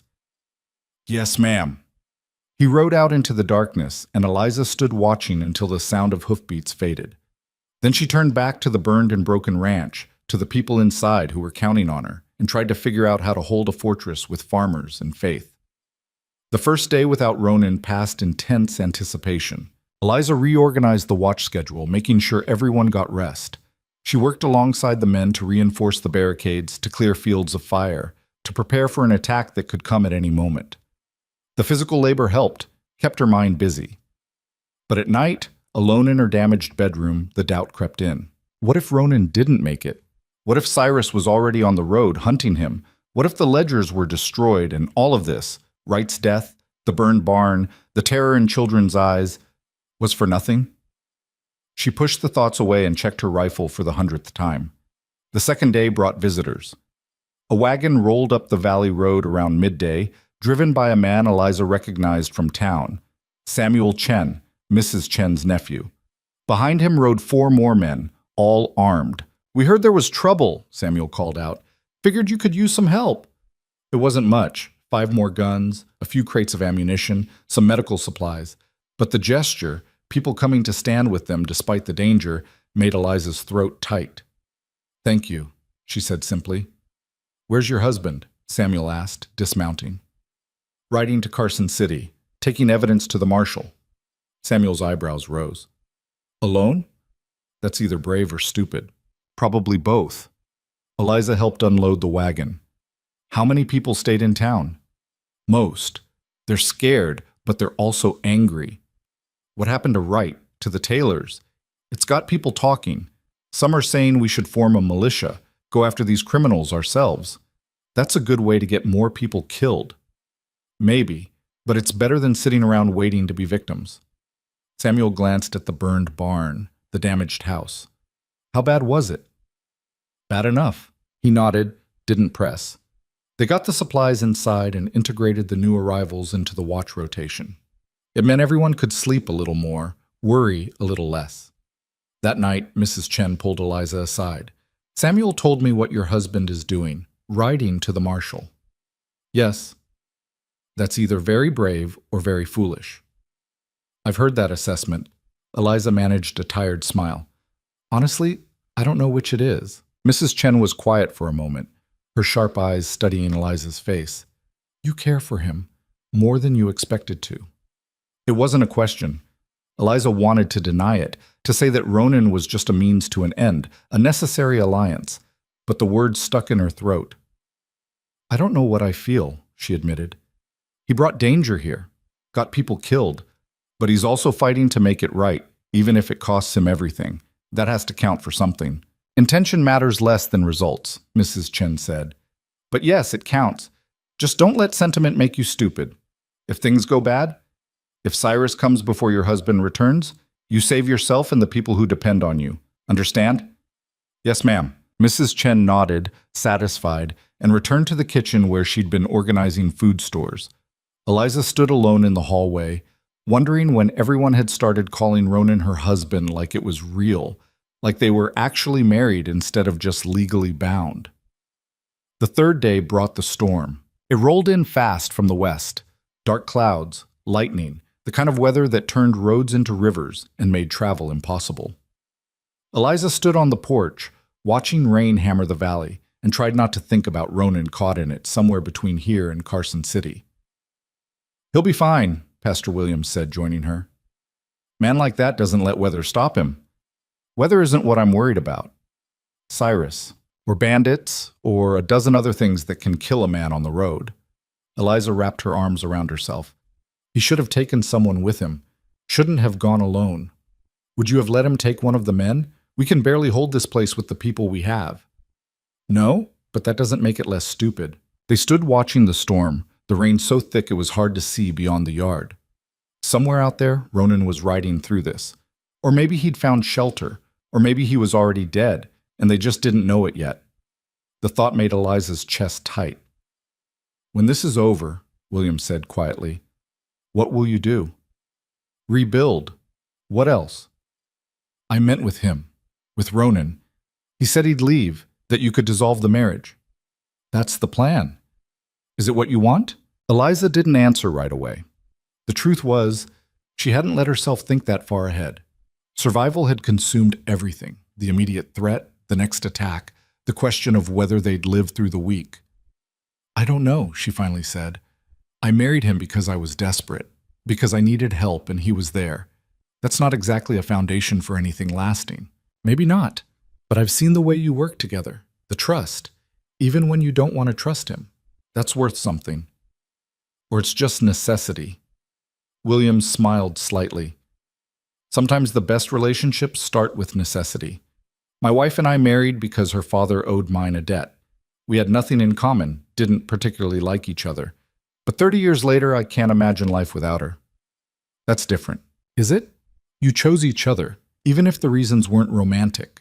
You're fighting together, building something together, even if it's just survival. He paused. That's more than a lot of marriages start with. Before Eliza could respond, a shout went up from the watchpost. Riders, east side! They ran inside, grabbing weapons. Through the rain, Eliza could see shapes moving. 3 riders, coming fast. Her heart hammered. Was this the attack? Had Cyrus found them while Ronan was gone? But as the riders got closer, she recognized the lead horse. Hold fire, she yelled. It's Ronan. He rode into the yard like death warmed over, soaked, exhausted, swaying in the saddle. 2 men rode with him, both wearing marshal badges. Eliza ran out into the rain, helped him dismount before he fell. Up close, she could see the blood on his coat, the way he favored his left side. You're hurt. Got jumped on the road. Ronan's voice was hoarse. Cyrus had men waiting. Knew I'd try for Carson City. But you made it. Barely. He gestured to the marshals. This is Hendricks and his deputy. They read the ledgers. They're here to help. Marshal Hendricks was a broad man with a weather-beaten face and eyes that missed nothing. He dismounted, looked around the damaged ranch, the armed defenders, the burned barn.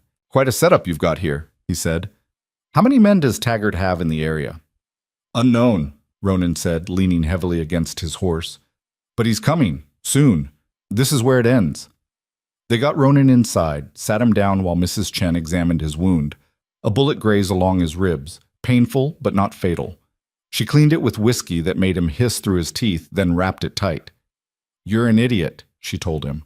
Riding that hard with a wound like this. Didn't have a choice. There's always a choice. You just made a stupid one. But her hands were gentle as she worked, and when she finished, she pressed a cup of something hot into his hands. Drink. You look like death. Marshal Hendricks spread the ledgers on the table, studying them with his deputy. Both men's expressions grew darker as they read. This is enough to hang him twice over, Hendricks said finally. But getting a warrant issued and served is going to take time. Time I'm guessing you don't have. No, Ronan agreed. Cyrus will move fast. He knows I made it to you, knows those ledgers are no longer his secret. He'll come with everything he has, try to eliminate the witnesses. Us. Everyone here. Ronan looked around the room. He can't afford to leave anyone alive who knows what's in those books. Then we make this place a trap, Hendricks said. My deputy rides for backup. There's a federal cavalry unit 2 days north. They can be here in 3, maybe 4 days. Until then, we hold. 4 days? Pastor Williams said quietly. Can we hold that long? We don't have a choice, Eliza said. She looked at Ronan, at the marshals, at the frightened faces of her neighbors. We've come this far. We see it through. That night, they prepared for the final battle. Hendricks had military experience, and it showed. He reorganized their defenses, positioned people better, showed them tricks for conserving ammunition and maximizing coverage. The man was competent, confident, and his presence seemed to steady everyone. Even wounded, Ronan worked alongside him, adding his own brutal knowledge of how men like Cyrus operated. Together, they turned the ranch into something resembling a real fortification. Eliza found herself caught between them, Hendricks with his official authority and tactical knowledge, Ronan with his intimate understanding of the enemy. Both men deferred to her about the land, about the people, treating her not as a woman to be protected, but as a partner in the fight. It should have felt empowering. Instead, it just felt heavy. Around midnight, when the rain had finally stopped and the defenders were sleeping in shifts, Eliza stepped outside for air. The valley was quiet, the stars bright now that the clouds had passed. Ronan joined her, moving stiffly because of his wound. You should be resting, she said. Can't. Every time I close my eyes, I see the road, the ambush. He leaned against the porch rail. They were waiting for me, Eliza. Knew exactly where I'd be. If I'd been 10 minutes slower, if my horse hadn't spooked at the right moment, I'd be dead. But you're not. No, I'm here, and I brought federal law with me. He looked at her. Hendricks is a good man. When this is done, he'll make sure Cyrus faces justice. If we survive, when we survive. Ronan's voice was firm. We've come too far to lose now. Eliza wanted to believe him, wanted to have his certainty, But all she could think about was Wright's grave, Sarah's dead eyes, the children who'd watched their fathers die. "How many more?" she asked quietly. "What? How many more graves will we dig before this is over? How many more families will be broken?" Ronan didn't answer right away. When he did, his voice was soft. "I don't know. But I know that if we quit now, if we let Cyrus win, it'll be worse. He'll keep taking, keep hurting, and everything we've sacrificed will mean nothing. Sometimes I wonder if it already means nothing." "It doesn't." Ronan turned to face her. "You held this place when anyone else would have run. You stood up for your neighbors, for people who barely trusted you. You've been stronger than anyone had a right to expect. That means something." "Does it? Because from where I'm standing, all I see is ash and blood and fear." "Then you're not looking close enough." He gestured to the house behind them. "Look at what you built here. People who were strangers a week ago, now fighting together. A community forged in fire." "That's not nothing, Eliza. That's everything." She wanted to argue, to point out all the ways this was falling apart, but looking at the house, seeing the soft glow of lamplight through the windows, hearing the low voices of people keeping watch. Maybe he was right. Maybe what they'd built here was worth the cost. Or maybe she was just too tired to know the difference anymore. The attack came at dawn on the fourth day.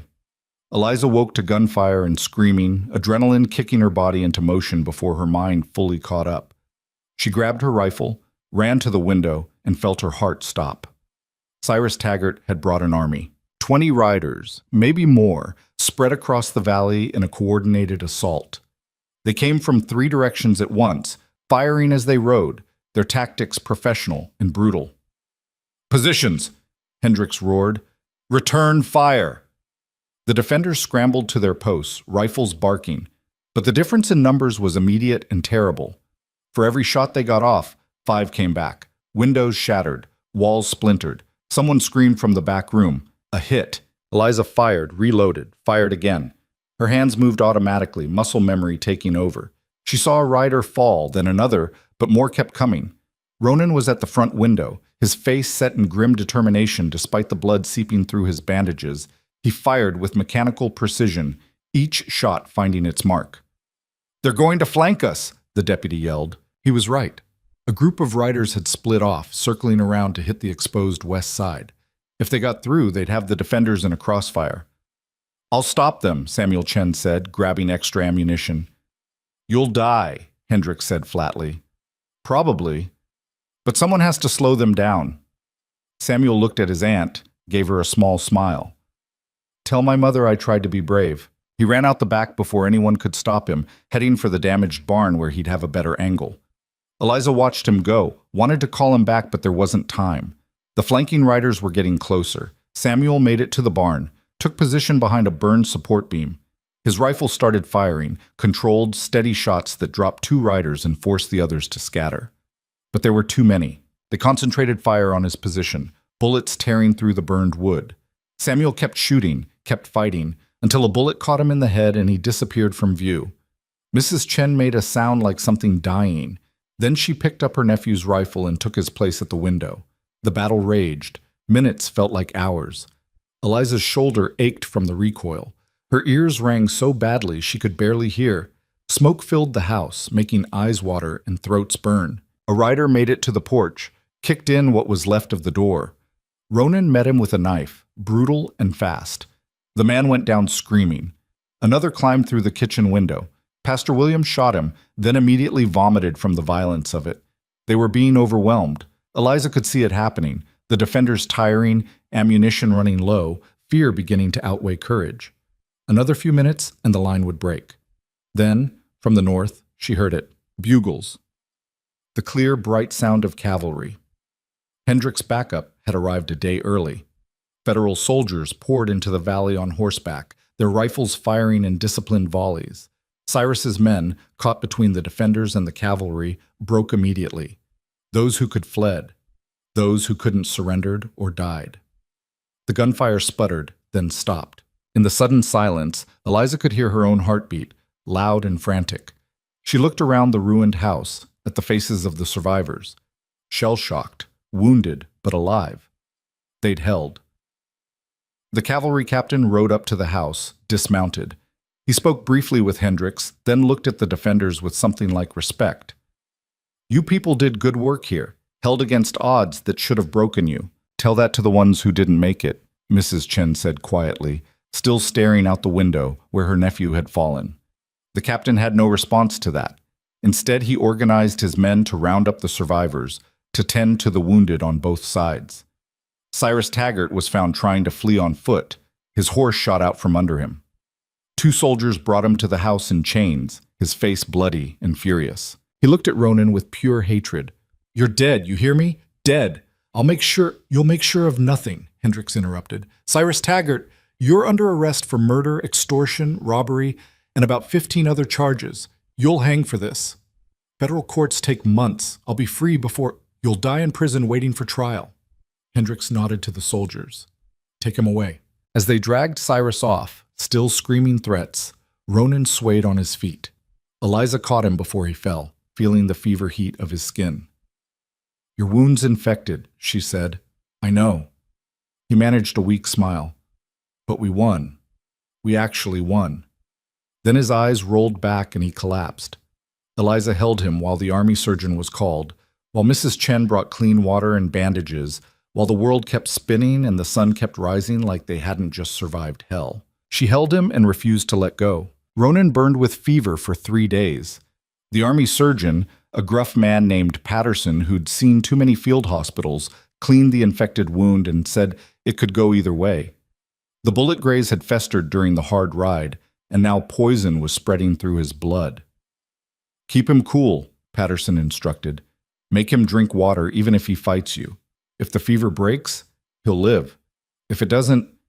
He didn't finish the sentence. Eliza took shifts with Mrs. Chen, wiping Ronan's face with wet cloths, forcing water past his cracked lips, listening to him mumble fragments of nightmares she couldn't understand.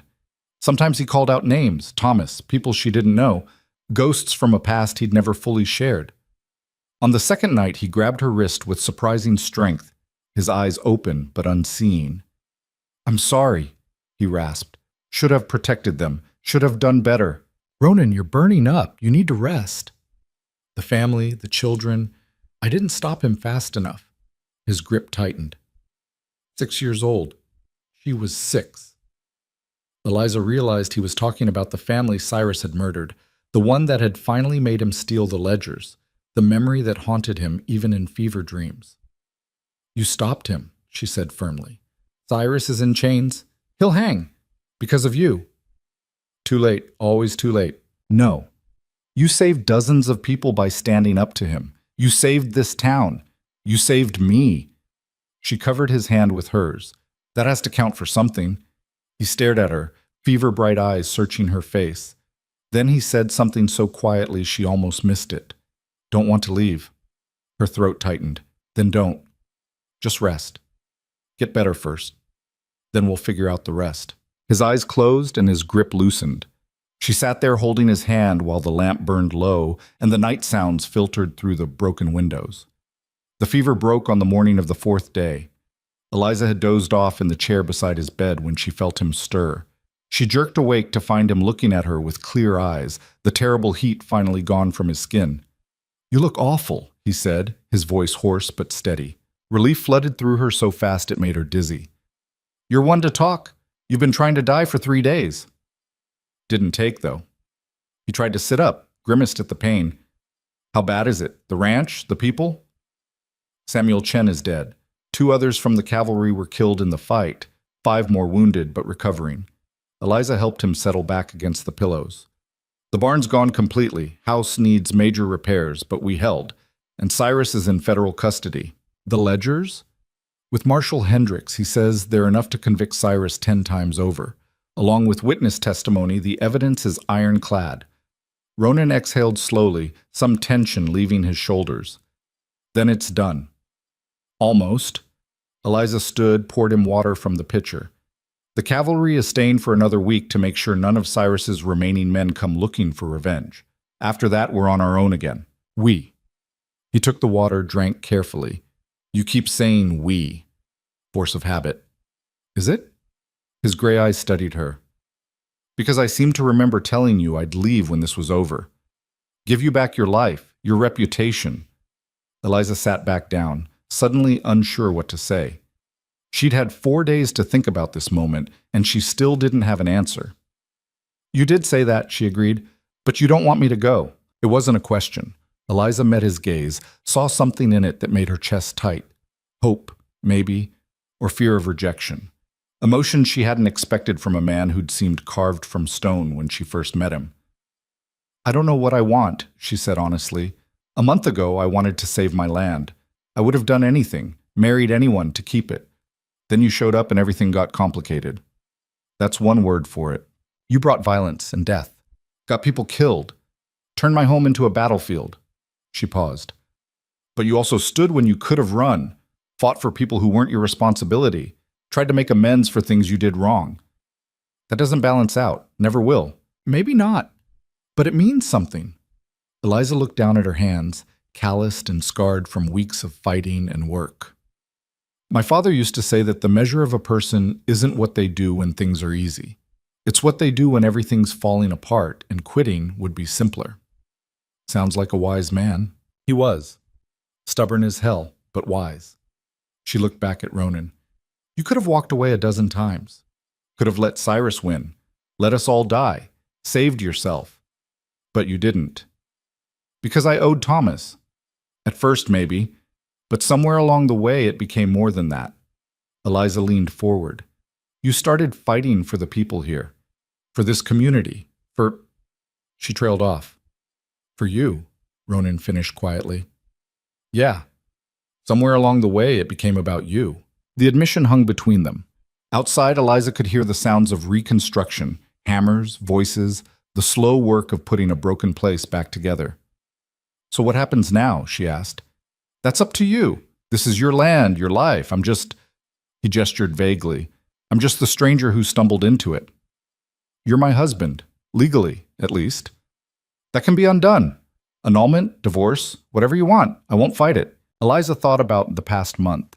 The terror and violence, yes, but also the moments in between, working alongside him to fortify the ranch, the quiet conversations during watch shifts, the way he deferred to her judgment even when his experience said otherwise. The respect he'd shown her when most men wouldn't have. What if I don't want it undone? She heard herself say. Ronan went very still. Eliza, I'm not saying I love you. I don't know if I do. We barely know each other, and what we do know came from the worst circumstances imaginable. She took a breath. But I also don't hate you, and I think maybe if we had time without people shooting at us, we could figure out if there's something real here. You deserve better than me. Probably, but I've learned that deserving and getting are two different things. She managed a small smile. Besides, you're the only husband I've got. Might as well see if we can make it work. I've done terrible things. The man I was before I met you is not the man sitting here now. Eliza cut him off. People change, Ronan. You proved that. And maybe you'll never forgive yourself for your past, but that doesn't mean I can't. He looked at her for a long moment, something complicated moving across his face. Then carefully, he reached out and took her hand. If I stay, he said slowly, if we try this, you need to know it won't be easy. I've got enemies beyond Cyrus, debts and grudges from my old life. They might come looking. Then we'll deal with them, together. And I'm not good at the things normal husbands do. I don't know how to be gentle or romantic or whatever it is you're supposed to be. I don't need gentle. I need a partner, someone who'll work beside me, stand with me when things get hard. Eliza squeezed his hand. Can you do that? Yes? No hesitation. But you need to promise me something. What? If I start to become the man I was, if you see that darkness taking over again, you'll tell me. You'll walk away if you need to. Don't let me drag you down. Deal. But the same goes for you. If this gets to be too much, if you need to leave, you tell me. No disappearing in the night. I can do that. They sat there holding hands while morning light filtered through the damaged walls, two broken people trying to figure out if their pieces fit together. The reconstruction took months. With the cavalry's help, they buried the dead properly. Samuel Chen got a grave beside James Wright, both men remembered as heroes who'd stood against evil. The town came together for the services, and even people who'd refused to fight showed up to pay respects. Sarah Taylor spoke at Samuel's burial, her voice steady despite the tears on her face. Samuel didn't have to fight, didn't have to risk everything for people he barely knew. But he did it anyway, because that's what good men do. They stand up when it matters. She looked at the crowd. Daniel did the same. And I won't let their sacrifice be forgotten. None of us should. The words hit hard. Eliza saw people nodding, saw shame on some faces, determination on others. The town had been tested, and while not everyone had passed, enough had stood firm to matter. In the weeks that followed, people came to help rebuild the Carter Ranch without being asked. Farmers brought lumber. Tradesmen offered skills. Even those who'd voted against fighting showed up with hammers and nails, trying to make amends in the only way they knew how. The barn went up first, a community effort that took 2 weeks of hard labor. It wasn't as big as the old one, but it was solid, built to last. When they raised the final beam, someone produced a bottle of whiskey, and they all drank to new beginnings. The house took longer. While they worked, Eliza and Ronan lived in the bunkhouse that the cavalry had helped construct. It was small, cramped, but it forced them to learn each other's rhythms. How Ronan woke before dawn and couldn't settle until he'd checked the perimeter. How Eliza needed coffee before she could be civil. The small domestic details that made up a life together. They didn't share a bed. Not yet. Both of them dancing around that final intimacy, neither quite ready to take the step. But they worked together, ate together, made decisions together. Slowly, cautiously, they built something that started to feel like a partnership. One evening, about 2 months after the final battle, they sat on the half-finished porch watching the sunset. I got a letter from Hendricks, Ronan said. Cyrus's trial is set for next month. He wants us to testify. Both of us? Yeah. Says our testimony about the attacks, the murders, will help seal the conviction. Eliza considered this. Going back, reliving it all in a courtroom. Will you go?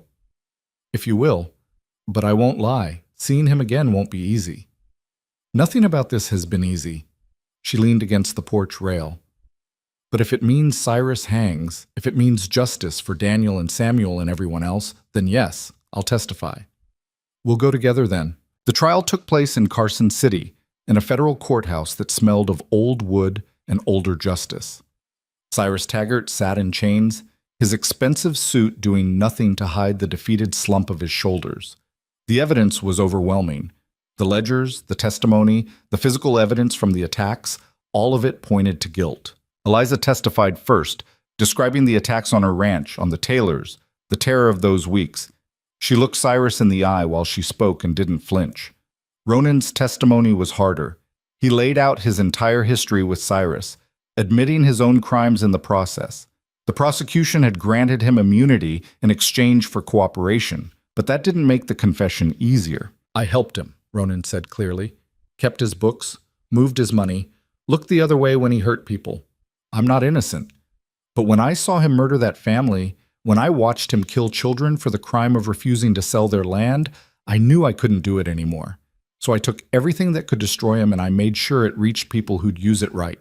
The defense attorney tried to tear him apart, suggested he was lying to save himself, that the ledgers were fabricated. But the evidence spoke for itself. And when Marshal Hendricks took the stand and confirmed that everything in those books matched his own investigation, the case was effectively over. The jury deliberated for less than an hour. Guilty on all counts. Cyrus Taggart was sentenced to hang. The judge set the execution for 3 weeks out, the maximum allowed. As they led him away, Cyrus looked at Ronan one last time. This isn't over, he spat. I've got friends. They'll make you pay. Your friends are in prison or dead, Ronan replied calmly. And I'm not running anymore. You want me? You know where I'll be. Outside the courthouse, Eliza took Ronan's hand. He was shaking, she realized. The adrenaline and stress finally catching up. It's done, she said. Really done this time. Yeah. He took a breath, let it out slowly. I thought I'd feel different, relieved or vindicated or something, but I just feel tired. Then let's go home. We can be tired there. They rode back to the ranch together, the journey taking 3 days of easy travel. No rushing, no fear of pursuit. Just two people on horseback, talking about small things, What crops to plant come spring, whether to get more chickens, how to fix the leak in the kitchen roof. Normal things. Domestic things. The kind of conversations Eliza had never imagined having with Ronan Hale. When they crested the ridge overlooking the valley, Eliza pulled her horse to a stop. Below, the ranch spread out. The new barn, the partially rebuilt house, the fields waiting for spring planting. It looked different than it had months ago, smaller maybe, but also stronger, built by hands that had fought for it. Home, she said softly. Ronan looked at it too, something in his expression she couldn't quite read. Yeah, home. They rode down together as the sun set behind them, painting the valley in shades of gold and amber. Winter came hard that year. Snow piled deep, and the work became about survival rather than rebuilding. Keeping animals fed, pipes from freezing, enough wood chopped for the stove. Eliza and Ronan fell into routines born of necessity, him handling the heavy outdoor work, her managing the household and what livestock they'd kept. They still slept in separate rooms in the rebuilt house, but the walls between them were getting thinner. Small touches, her hand on his shoulder when she passed, him brushing snow from her hair when she came inside. The careful dance of two people learning to trust not just with words, but with proximity. One night, during a particularly brutal storm, they sat by the fire after dinner. Ronan was mending harness leather, Eliza darning socks. Comfortable silence broken only by the wind outside and the crackle of flames. I never thanked you, Ronan said suddenly. Eliza looked up. For what? For not giving up on me. For seeing something worth saving when most people would have just seen a killer. You're not just a killer. I was. For a long time, that's all I was. He set down the leather, met her eyes. But you made me want to be something different, someone better. I didn't make you anything. You chose to change. Because you gave me a reason too. He paused. Thomas used to say that people don't change for abstract principles. They change for other people, for connections that matter more than old habits. I never understood what he meant until I met you. Eliza set down her mending, her heart beating faster. Ronan, I love you. He said it simply, without flourish. I don't know when it happened exactly. Maybe when you stood up to those men in town, or when you fought beside me in the house, or maybe it was earlier, the first time you looked at me like I was a person instead of a threat. But somewhere along the way, I fell in love with you, and I thought you should know. The declaration hung in the air between them. Eliza's first instinct was to retreat, to hide behind jokes or deflection. But looking at Ronan's face, open and vulnerable in a way she'd never seen, she couldn't do it. I don't know if I love you, she said honestly. I care about you. I trust you, which is something I never thought I'd say. But love, I'm not sure I know what that feels like anymore. That's fair, but, she continued, I want to find out. With you. If you're willing to be patient while I figure it out. A smile touched his face, small but genuine. I can be patient. I've got nowhere else I need to be. She stood, crossed to where he sat, and held out her hand.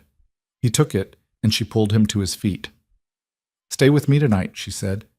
Not because we have to, because we want to. See if it feels right. Are you sure? No, but I'm tired of being sure about everything. Tired of calculating every risk. She looked up at him. You taught me that sometimes you just have to take the leap. They went to her room together, nervous as teenagers despite everything they'd been through. That first night was awkward, halting. Two people learning each other in ways that had nothing to do with violence or survival. But it was also tender, careful. The beginning of something neither of them had expected to find. Spring came late but fierce. The snow melted in rushing torrents, turning the valley into a temporary sea. When it finally drained, they started planting wheat, corn, vegetables. Eliza taught Ronan the rhythms of farming, the patience it required, the faith that seeds in dark earth would become food. He took to it better than she expected. The work was hard, physical, and seemed to settle something in him. She'd catch him sometimes, standing in the field at dawn, looking at what they'd planted with something like wonder on his face. Other changes came too. Sarah Taylor began courting the deputy who'd stayed on after the cavalry left. Margaret Wright opened a small school, teaching children, including her own sons. The town, tested by fire, came together in ways it hadn't before. People still had their differences, their arguments and grudges, But there was also a shared understanding that they'd survived something together, that they'd stood when it mattered. One afternoon in early summer, Eliza was in town buying supplies when Pastor Williams pulled her aside. "I wanted you to know," he said, "that the town council met last week. We're naming the new school after Samuel Chen and James Wright, a memorial to what they did." Eliza felt her throat tighten. "That's good. Their families will appreciate it." There was some discussion about adding other names. Thomas Mercer, for one, the man who died before all this started. He deserves to be remembered. "We thought so too." Williams paused. "There was also talk of recognizing your husband, what he did, the price he paid to stop Cyrus. Not everyone agreed, but enough did that I wanted to ask, would Ronan be comfortable with that?" Eliza thought about how to answer. Ronan had made peace with his past, but he didn't seek recognition for it, didn't want to be called a hero. "I'll ask him," she said finally. But knowing Ronan, he'd probably say the real heroes are the ones who didn't survive. Williams nodded. "That's what I figured. But the offer stands. What he did mattered, Eliza. People know that." When she got home and told Ronan about the conversation, he was quiet for a long time. "I don't need my name on a building," he said finally, "but if they want to honor Thomas, I'll support that. He's the one who deserved better than what he got. He'd be proud of you, I think, of what you became. Maybe. Or maybe he'd think I took too long to do the right thing." Ronan looked at her. "Either way, I'm grateful he sent me here. To you." They stood together on the porch of their rebuilt home, watching the sun set over land they'd fought for and earned. Not perfect, not without scars, but theirs. By autumn, the crops came in better than expected. Eliza was able to make her mortgage payment with money to spare. The first time in years she hadn't scrambled for every penny. The relief was enormous, dizzying. "We're going to make it," she told Ronan one evening, holding the bank receipt like it was treasure. "The ranch is going to survive." Never doubted it. He pulled her close, kissed the top of her head. "You're too stubborn to fail." "We're too stubborn," she corrected. "This is ours now, both of us." "Yeah." He said it with wonder, like he still couldn't quite believe it. Ours. That winter, Eliza realized what she'd been too cautious to admit before. She loved him. It wasn't the wild, passionate love of romantic stories. It was quieter than that, deeper. It was trust built through shared hardship. It was watching him gentle a spooked horse with patience she'd never have guessed he possessed. It was the way he consulted her on every decision, treating her as an equal partner. It was coming home after a long day and feeling something settle in her chest when she saw him waiting. She told him on a night when fresh snow was falling, the world outside gone silent and white. "I love you," she said, lying beside him in the darkness. "I've probably loved you for a while, but I needed time to be sure." She felt him shift, turn toward her. "You're sure now?" "Yes. You're difficult and stubborn, and you have nightmares I can't fix. But you're also loyal and brave, and you make me want to be better." She found his hand, laced her fingers through his. "So yes, I love you, Ronan Hale." He was quiet for a moment. Then, his voice rough with emotion. "I never thought I'd have this. A home, a partner, someone who knows what I've done and loves me anyway. Thank you for giving me that. Thank you for staying, for choosing this life over running. Wasn't really a choice. Not once I met you." He pulled her closer. "You're the best thing that's ever happened to me, Eliza. Even if the path to get here was hell. Maybe especially because of that. Easy things don't stick, but what we built, what we survived together, that's forever." They held each other while snow fell outside and the fire burned low in the stove. Two people who'd started as strangers, bound by desperation and circumstance, who'd found something neither expected in the ruins of their separate battles. Years passed. The ranch prospered. They added more land, more livestock, hired help when they needed it. Ronan never fully lost his edge. He still woke at every strange sound, still kept weapons close, but he learned to live with it, to let Eliza pull him back when the darkness got too close. Sarah Taylor married the deputy, now sheriff, and had 2 more children. Margaret Wright's sons grew up strong, attending the school named after their father. The town expanded slowly, carefully, building something that could last. Cyrus Taggart hanged on schedule, unrepentant to the end. Some of his former associates made noise about revenge, but it came to nothing. Ronan had burned those bridges too thoroughly. One spring morning, 5 years after that first desperate meeting at the train station, Eliza stood on the porch watching Ronan work in the field. He'd shed his shirt despite the cool air, his body lean and scarred and familiar. She was pregnant. 3 months along, though they hadn't told anyone yet. The timing scared her. She was 34, not young for a first child. But there was also joy in it. The idea that from all the death and violence, new life could grow. Ronan saw her watching, waved. She waved back, thinking about how far they'd come, about the woman she'd been, desperate, alone, willing to marry a stranger to save her land, about the man he'd been, running from his past, drowning in guilt, seeing no path forward. Neither of them were those people anymore. They'd been broken down, rebuilt, forged into something stronger through fire and blood and the daily choice to keep trying. It wasn't perfect, probably never would be, but it was real, and it was theirs, and that was enough. Ronan started walking back toward the house, and Eliza went inside to start lunch. Simple domestic routines that had once seemed impossible now made up the fabric of her days. She'd learned something important in those years of fighting and surviving. That home wasn't just land or buildings. It was people choosing to stand together. It was the hard work of staying when leaving would be easier. It was building something worth protecting and then protecting it with everything you had. And sometimes, when you were very lucky, it was falling in love with the stranger who'd shown up to save you and discovering he needed saving too. The past didn't go away. It never did. But it didn't have to define you either. You could acknowledge what you'd done, what had been done to you, and still choose to move forward. Still choose to be better than your worst moments. That evening, over dinner, Eliza told Ronan about the baby. He sat there stunned for a moment, his fork halfway to his mouth. Then a smile spread across his face, genuine, unguarded, the kind she rarely saw. "A baby," he said, voice thick with emotion. "We're having a baby." "Yes. Are you happy about it?" Happy doesn't cover it. He stood, pulled her up and into his arms. Terrified too, if I'm honest. What if I'm a terrible father? What if... You won't be. Eliza cut him off. You'll make mistakes, because everyone does. But you'll also love this child, protect them, teach them to be strong. That's all anyone can do. I want them to have a better life than we did. No running, no violence, just peace. Then we'll give them that, together. She rested her head against his chest, listening to his heartbeat. We'll build them the kind of home we both had to fight for. And we'll teach them that sometimes the best things come from the hardest struggles.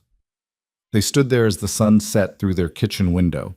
Two people who'd found each other in the worst circumstances and made something beautiful anyway. Outside, the land stretched out under darkening skies. Fields they'd planted, fences they'd mended, buildings they'd raised from ash. It wasn't the life either of them had planned, but it was the life they'd chosen, and that made all the difference. Eliza had set out to save her family's ranch. Along the way, she'd saved something more important, herself, and a man who'd forgotten he was worth saving. Together, they'd built not just a home, but a future. One where past mistakes didn't erase present choices. Where redemption wasn't easy, but was possible for those brave enough to try. And as night fell over the valley, over the land that had tested them, and the community they'd helped forge, Eliza Carter Hale understood something her father had tried to teach her years ago. That real strength isn't about never falling. It's about getting back up when you do. It's about standing beside the people you love when the world tries to tear you apart. It's about choosing hope over despair, action over surrender, love over fear. The frontier was harsh. Life was hard. People made mistakes, hurt each other, failed in ways large and small. But they could also rise above it, could find connection in unlikely places, could turn strangers into family and desperation into determination, could take two broken people and make them whole. That was the real victory. Not the defeated enemy or the saved ranch, but the life they'd built in the aftermath. The love that had grown in soil watered with blood and tears. The promise that tomorrow could be better than yesterday if you were willing to work for it. And as Ronan held her while their child grew in her belly, while the stars came out above land they'd fought to keep, Eliza knew with absolute certainty that every hard choice, every terrifying moment, every sacrifice had been worth it. Because this life, this love, This hard-won peace was everything.